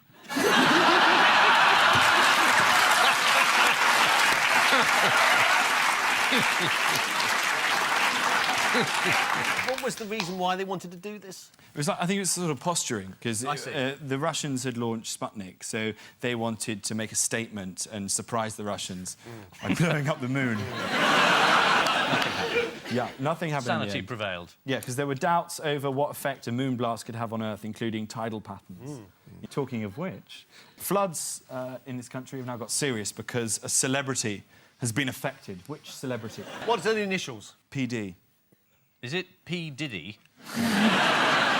Paul Daniels. Paul Daniels. Paul Daniels. He lives by the River Thames. Correct. He lives on a little island. Yeah. Yes. Paul Daniels said this week that he was furious with the council and that his house was currently under about 2 foot of flooding. He's been flooded every year for years and he keeps moaning about it. Get a sandbag, for God's sake. Weird, is it, if you live next to the Thames and then complain about flooding? In the Thames. It's like moving in next door to Ryan Giggs and then complaining when he bangs your wife. Like... You surely knew when you moved into the area. This is America's plan in the 1950s to blow up the moon. The plan to fire a nuclear missile at the moon was codenamed Project A119, although its purpose was later downgraded to finding a way of connecting Hartford and Stevenage. That is the actual road. Meanwhile, on Earth, the UK was again hit by widespread flooding. One of the people affected was magician Paul Daniels. He was stranded in his house. The emergency services said despite frantic efforts, they were running out of excuses not to rescue him. Take a look at this. That's women bishops. Yes, it's welcome to Have I Got Pews for You. We must have had that joke before, Ian. No, there's a reason for that. No. There's the outgoing Robert Runcie hugging what could be a female member of the laity, or the lady. I think it's Rowan Williams, actually. Oh, it was Rowan Williams, wasn't Yes. it? Did I say Runcie? God, Yeah, he's I am dead, out but of date, aren't in I? a real sense, he's still with us. Essentially, as I understood it, there was an overwhelming majority in favour of women bishops, which means you can't have them. I think everyone was a bit startled, shaken and stirred. Shaken and stirred by this vote, because in this country... It doesn't help by repeating it slower and No, louder. I thought we bonded then, though. Me and... We OK, have bonded. hurry I up. was thinking of covering the Israel-Gaza crisis. No way on the women bishops. Yeah, well, I reckon the women bishop's story would keep it light. Just shows you how wrong I can be, doesn't it? I think that in this country we expect people, on the whole, especially beardy Christians, who wear sandals and who say things like, God bless.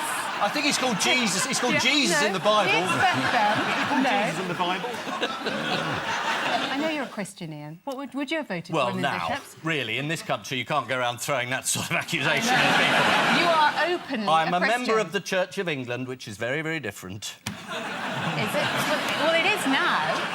There are 3 houses. There's the bishops, and they voted for it, and the priests, and they voted for it, and the laity, they didn't. It's a very, very peculiar decision. But as it happens, everyone's very, very sad and very, very disappointed. They're going to do what the C of E does, is they say, we're going to take our time, we're going to pray for each other, we're going to bitch about each other really badly in private, and then in another 100 years, we'll have another vote. Yes, but as soon as that? Yes. No, it's all go. Reforms just like that amongst religious Well, groups, I'm never isn't going to it? make it, am I, as a women bishop? Do you know, I think you're not. I tell you what, though, this has opened the door for women imams. There's a whole gap in the market Well, what there. I think is that the women in the church... They haven't quite got round to that yet. But it was stymied by the laity, whatever that means. Whatever it means, it happened. Who are the laity? They don't know, but they specialise in stymieing. He's been charged with lying, hasn't he? Yes. With falsifying, with the big bus with the figure outside that was something like £320 billion a week going through Europe or something like that. So We'll have to be careful or they'll cut this out, and I don't want anyone to spoil the fun of thinking Boris is going to go to jail for life. Which, at the moment, we're just at the preliminary hearing stage. Oh, right, OK. About whether, when he was a public official, he was telling lies and therefore abusing his office. It should be an interesting trial. I mean, very similar to putting the Pope on trial and saying, are you a Catholic?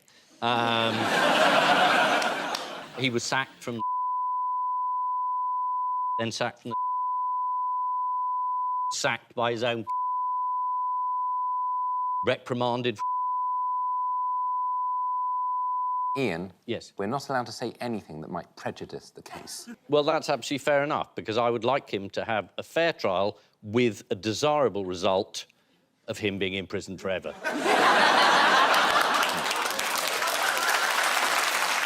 Without wishing to prejudice the outcome of the case? No, because we mustn't do that. I'm not saying he's guilty. Would you like to see Boris Johnson? Let's deal with your arguments. One of them is on the side of this bus. We send 350 million to Europe. We don't, and you know we don't. No, we don't. You know we don't. No, Admit that figure is grotesquely misleading at best. I won't. The true figure is 161 million, correct? No, the true figure is 350 million. In net terms, the real figure is 161. If you take out the abatement and the money that comes back, the UK money that comes back via Brussels, the figure is obviously lower. Matt Lucas is so good. How did David Cameron vote on the high-speed rail bill's second reading? Well, he's all for it, isn't he? He didn't turn up. Oh, he didn't turn up? No. He didn't actually turn up. He was on a train, it was late. Well...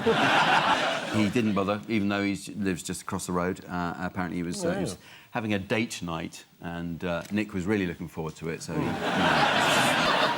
Mayor of London, Boris Johnson, is a supporter of the high-speed rail link, but how did he sensitively answer those voicing environmental concerns? He said it's absolute bollocks. All these environmentalists, they don't care about butterflies and trees. All they care about is their house prices. Do you know what? If Boris Johnson was like a woman or a poor person, they wouldn't get away with the things that he says.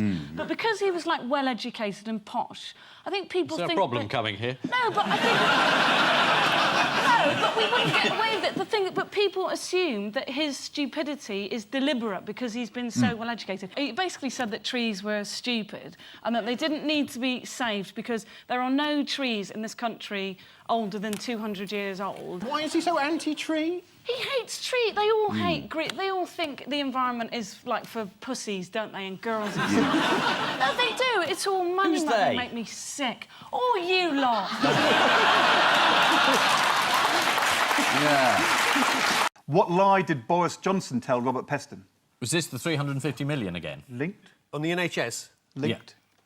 Did he say it would be Oh, reconsidered?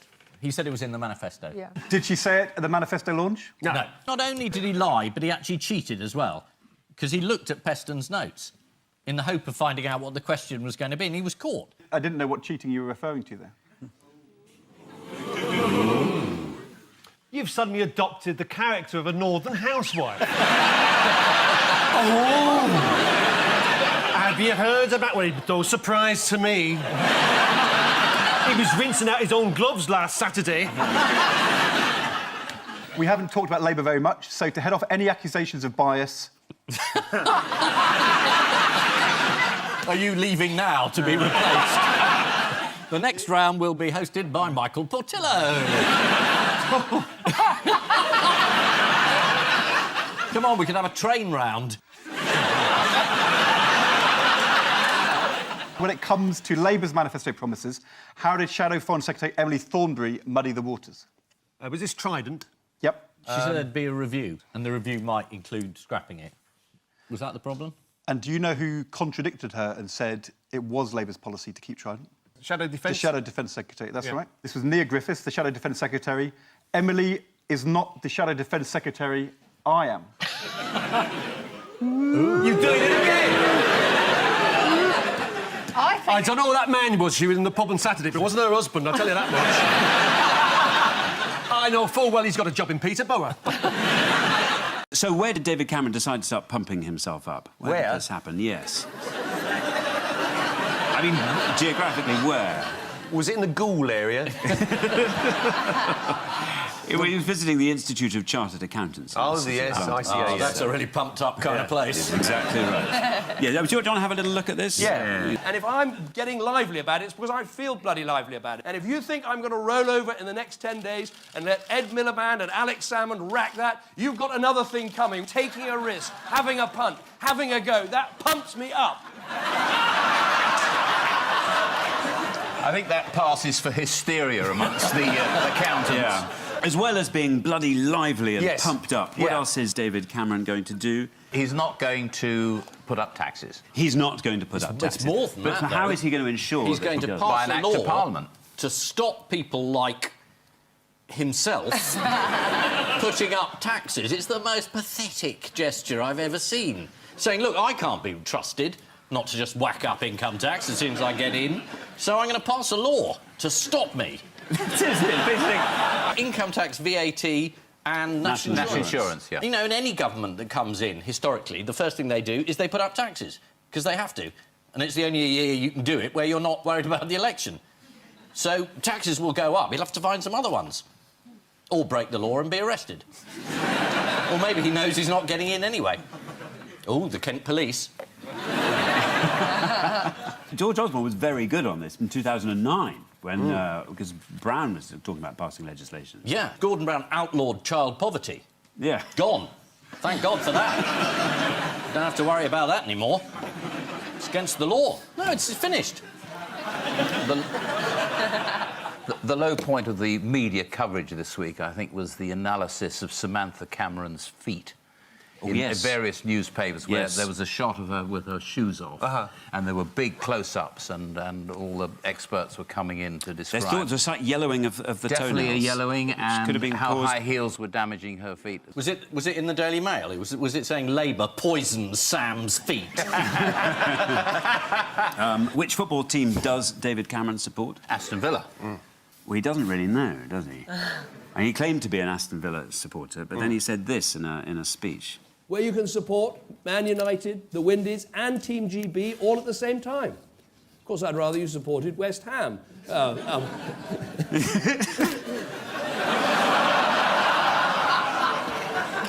He seemed to realise he'd said the wrong thing. How did he explain his mistake? I don't support West Ham or Aston Villa. I'm no interested in football. We played rugger where I come from. But a lot of people watch football, so I pretended to have an interest in it in order to gain their vote. Anyone can lose the bit of paper. I mean, if you're a vicar, everyone would expect you to be able to quote chapter and verse from the Bible, but you don't hold the information in that way. So it's thou shalt not commit adultery, you know. Tiny detail. The Gospel according to Shrek, I don't know. No, he was announcing the childcare plans. Yeah, it was a big one. I mean, it was that issue. So there were two things to remember, how many children and how much it cost. It was poor. I mean, it's difficult to spin it any other way. I've just heard that Theresa May's now pulled out of doing Woman's Hour herself. She's been replaced by Justine Greening. What do you think of that? Do you know that's in the same studio as Saturday Live? So I'll be detecting The signs aura. of nervousness on the seats when they go in. That's really disgusting.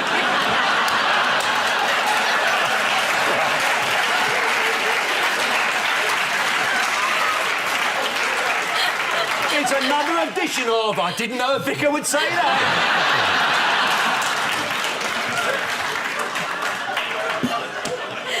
Do you usually sniff the seats?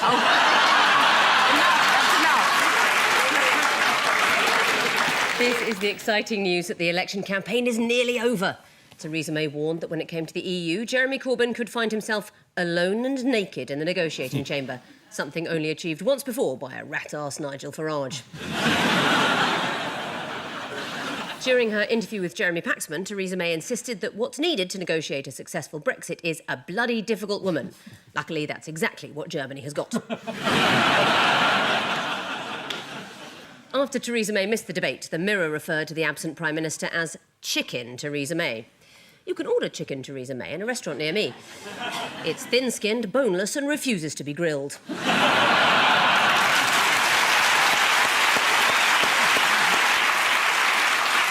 David Cameron was kind of the main act. What did you make of his speech? Well, I mean, again, he's quite competent. He doesn't mess up the autocue. He got some applause. He did some stuff in the middle. He quoted Kipling, the poet, not the cake maker. Don't patronise me! To be fair, I always thought it was pronounced Kipling. It's National Poetry Day today, isn't it? Is it? I think it is, Yeah. yeah. It is. Well, not tomorrow, obviously, when we're showing, so that ruins that. This isn't live. It's barely breathing.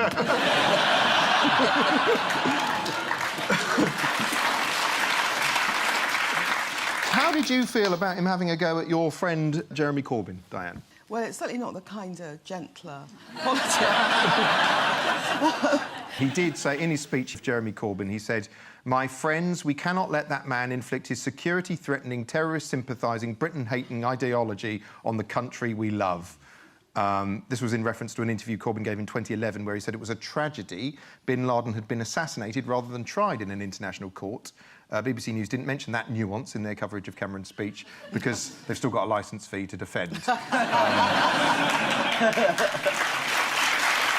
However, Ed Balls was remaining optimistic. Mr. Balls, thank you very much for joining us. First of all, there's been this story going the rounds on Twitter and all the rest of it that you've been defeated. Have you heard anything about your result yet or not? David, the ballot boxes haven't even arrived in the count. And they've got to be counted, and then we'll get the results. So I think maybe you should spend less time on Twitter and more time reporting the results when they're actually declared.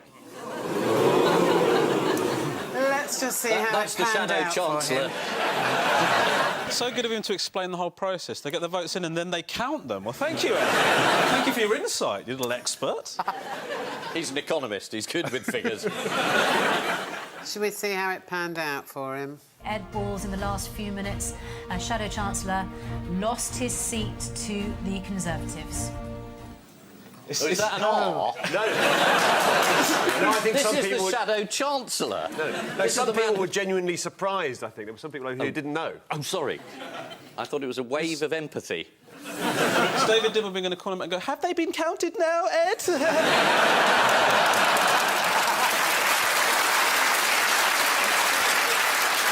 Vince Cable says what? Goodbye! Vince Cable says, I'm absolutely sure we're going to bounce back. Oh, he did say that afterwards. Doesn't make any sense, does it? You're optimistic before, then you realise you've done shit, stop being optimistic. Do you know what I mean? It's all gone wrong. But that's real grit. Just stop for a minute, please. Yeah, it's too much, isn't it? The Miliband has resigned. Oh, my God!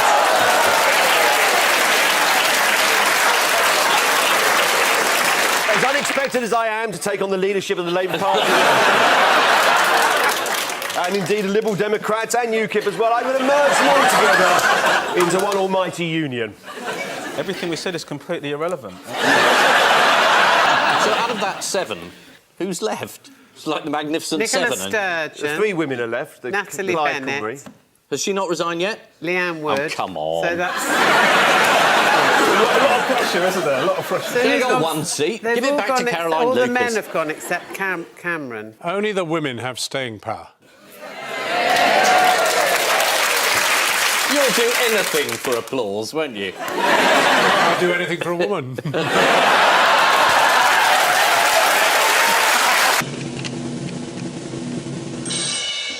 Goldman Sachs, they've been caught out, and the Americans are charging them with fraud.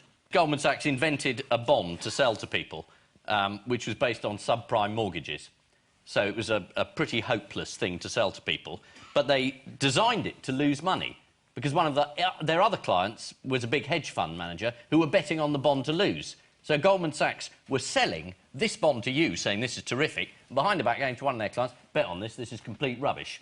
So Goldman Sachs basically proved that the entire financial collapse wasn't just an act of God or an accident, it was a fraud.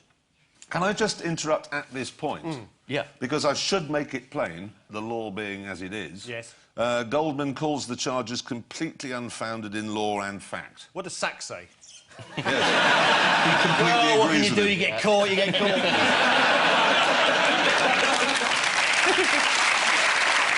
Frankly, I can't see any of this making it into the finished programme. Are you worried about libel? Yes. Unlike you, I haven't ever been done for it before. I think there's very little chance of you getting any more than 2 years. Yeah. And anyway, Jeremy, backstage, gear. you were saying what a bunch of crooks Goldman Sachs. You could present your programme from your cell. The mission could be to walk from one end to the other in the shortest possible time. It's the Anonymous hackers. hackers. Are they anonymous? I don't know where they're from. No, we do know where they're from. Are they from? Where are they from? They are from North Korea. Oh, it turns out. Has that been proven? It's not totally proven. But they're not going to sue me, so I think... No, I think it probably is North Korea. There's something in the... Something in the code, when it was unhacked, indicated that it might have been from North Korea. Giles, you know way too much about this. Well, I think you were only involved. because I did chair the Cybersecurity Awards quite recently. I can't tell you where or when. Is that security or Alzheimer's? You know what the virus was called? It was called WannaCry. It demands money before you can get your computer files back. Oh, it was all in Bitcoins as well. Bitcoins? Bitcoins. No, we've left the European market. They're Bitcoins. There's been a sort of failure of the government here, hasn't there? Or? They were warned, I mean, at least 3 years ago, that XP needed updating. But the trouble with the NHS, it spent a lot of money on IT already, about 12 billion, for a system that didn't work. So essentially it doesn't have any money left, so they didn't pay for the update. We've not upgraded the security properly, and we've been running the NHS on Windows XP, so people have probably been told that they're dying by a helpful paperclip.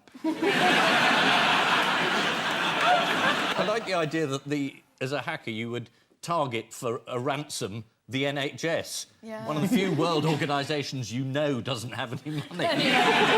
Probably given Jeremy Hunt some ideas about how to get money out of it.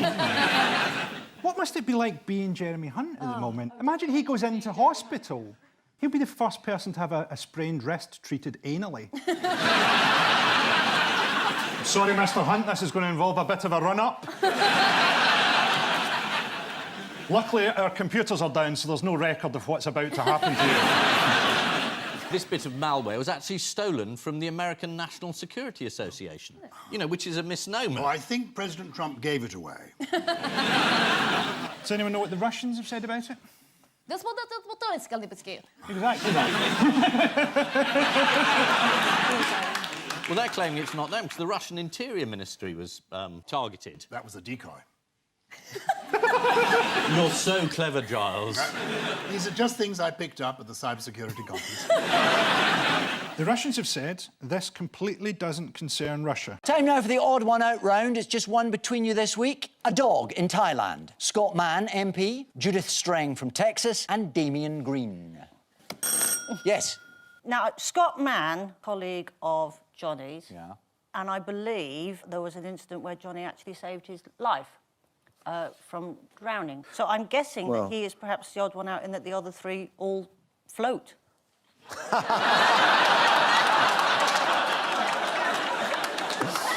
Is that right? Did you save his life?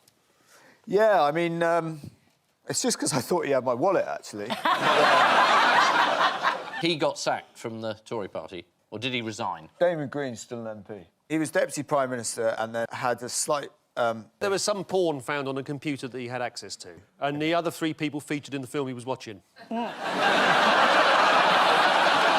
They've all been rescued at sea, apart from Damien Green, who had to be rescued from a river. He was thrown in as part of a student prank while studying at Oxford University. But more recently, who did Damien Green have a run-in with outside Parliament? Yeah, so there's a set of protesters that are, like, permanently outside Parliament, so that when anyone goes on TV, they just heckle with quite amusing abuse, to be honest, some of it. But obviously some of it's not. And Damien Green came off an interview and met this chap who's dressed in a European flag and told him that in a contested field, you are by far the biggest here.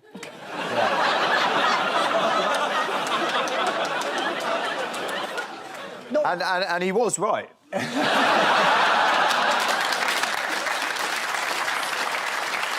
Let's have a look. Hello, can I ask how you're feeling about the vote yesterday? No, you can't, because you've just tried to shout over an interview I've done, like you do everyone else. I didn't. I was singing. You are the biggest wanker. Where did this dog end up at sea? Australia. Hawaii. Same 5G company we were talking about. Not quite. It was spotted last week by oil rig workers in Thailand, 135 miles from shore. Wow. Who threw that stick? Wow. And finally, where did Judith Strang from Texas end up in the sea? On holiday, was it? On holiday somewhere? Yes, she was on a tour of... The fjords. She was in Iceland. She sat down on some ice which had formed in the shape of a throne and was promptly carried out to sea.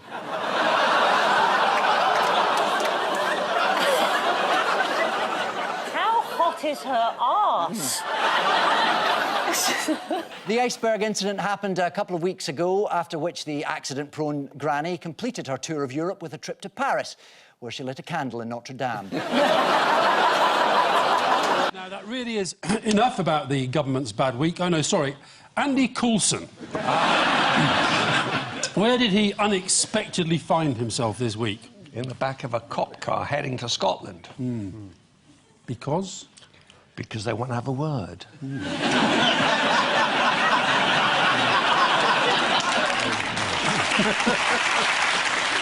I had absolutely no idea that you were a gangster. Andy Coulson.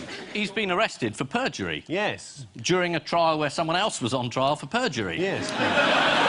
While he was actually working for the Prime Minister, which is pretty shocking. Are you shocked, Alistair? I'm shocked. You. I'm glad you're shocked, because, you know, some of the people that this government have been hanging about with... Rebecca Brooks? Know her at all? I do. Were you shocked when she was arrested? I've been shocked by lots of things, Ian. He's been charged, though, not just arrested. Yeah. He's been charged. He's been charged. Which is why Ian's being so careful. Yeah. About Andy Coulson, if not about me. Well, they haven't charged you yet.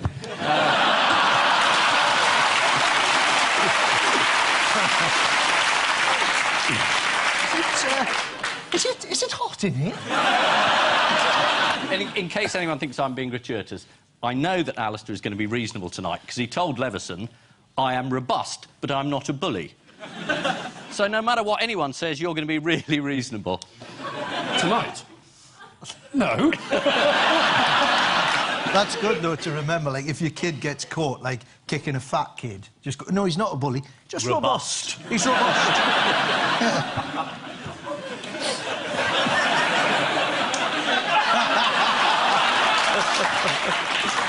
It probably seemed like a good idea when you said yes.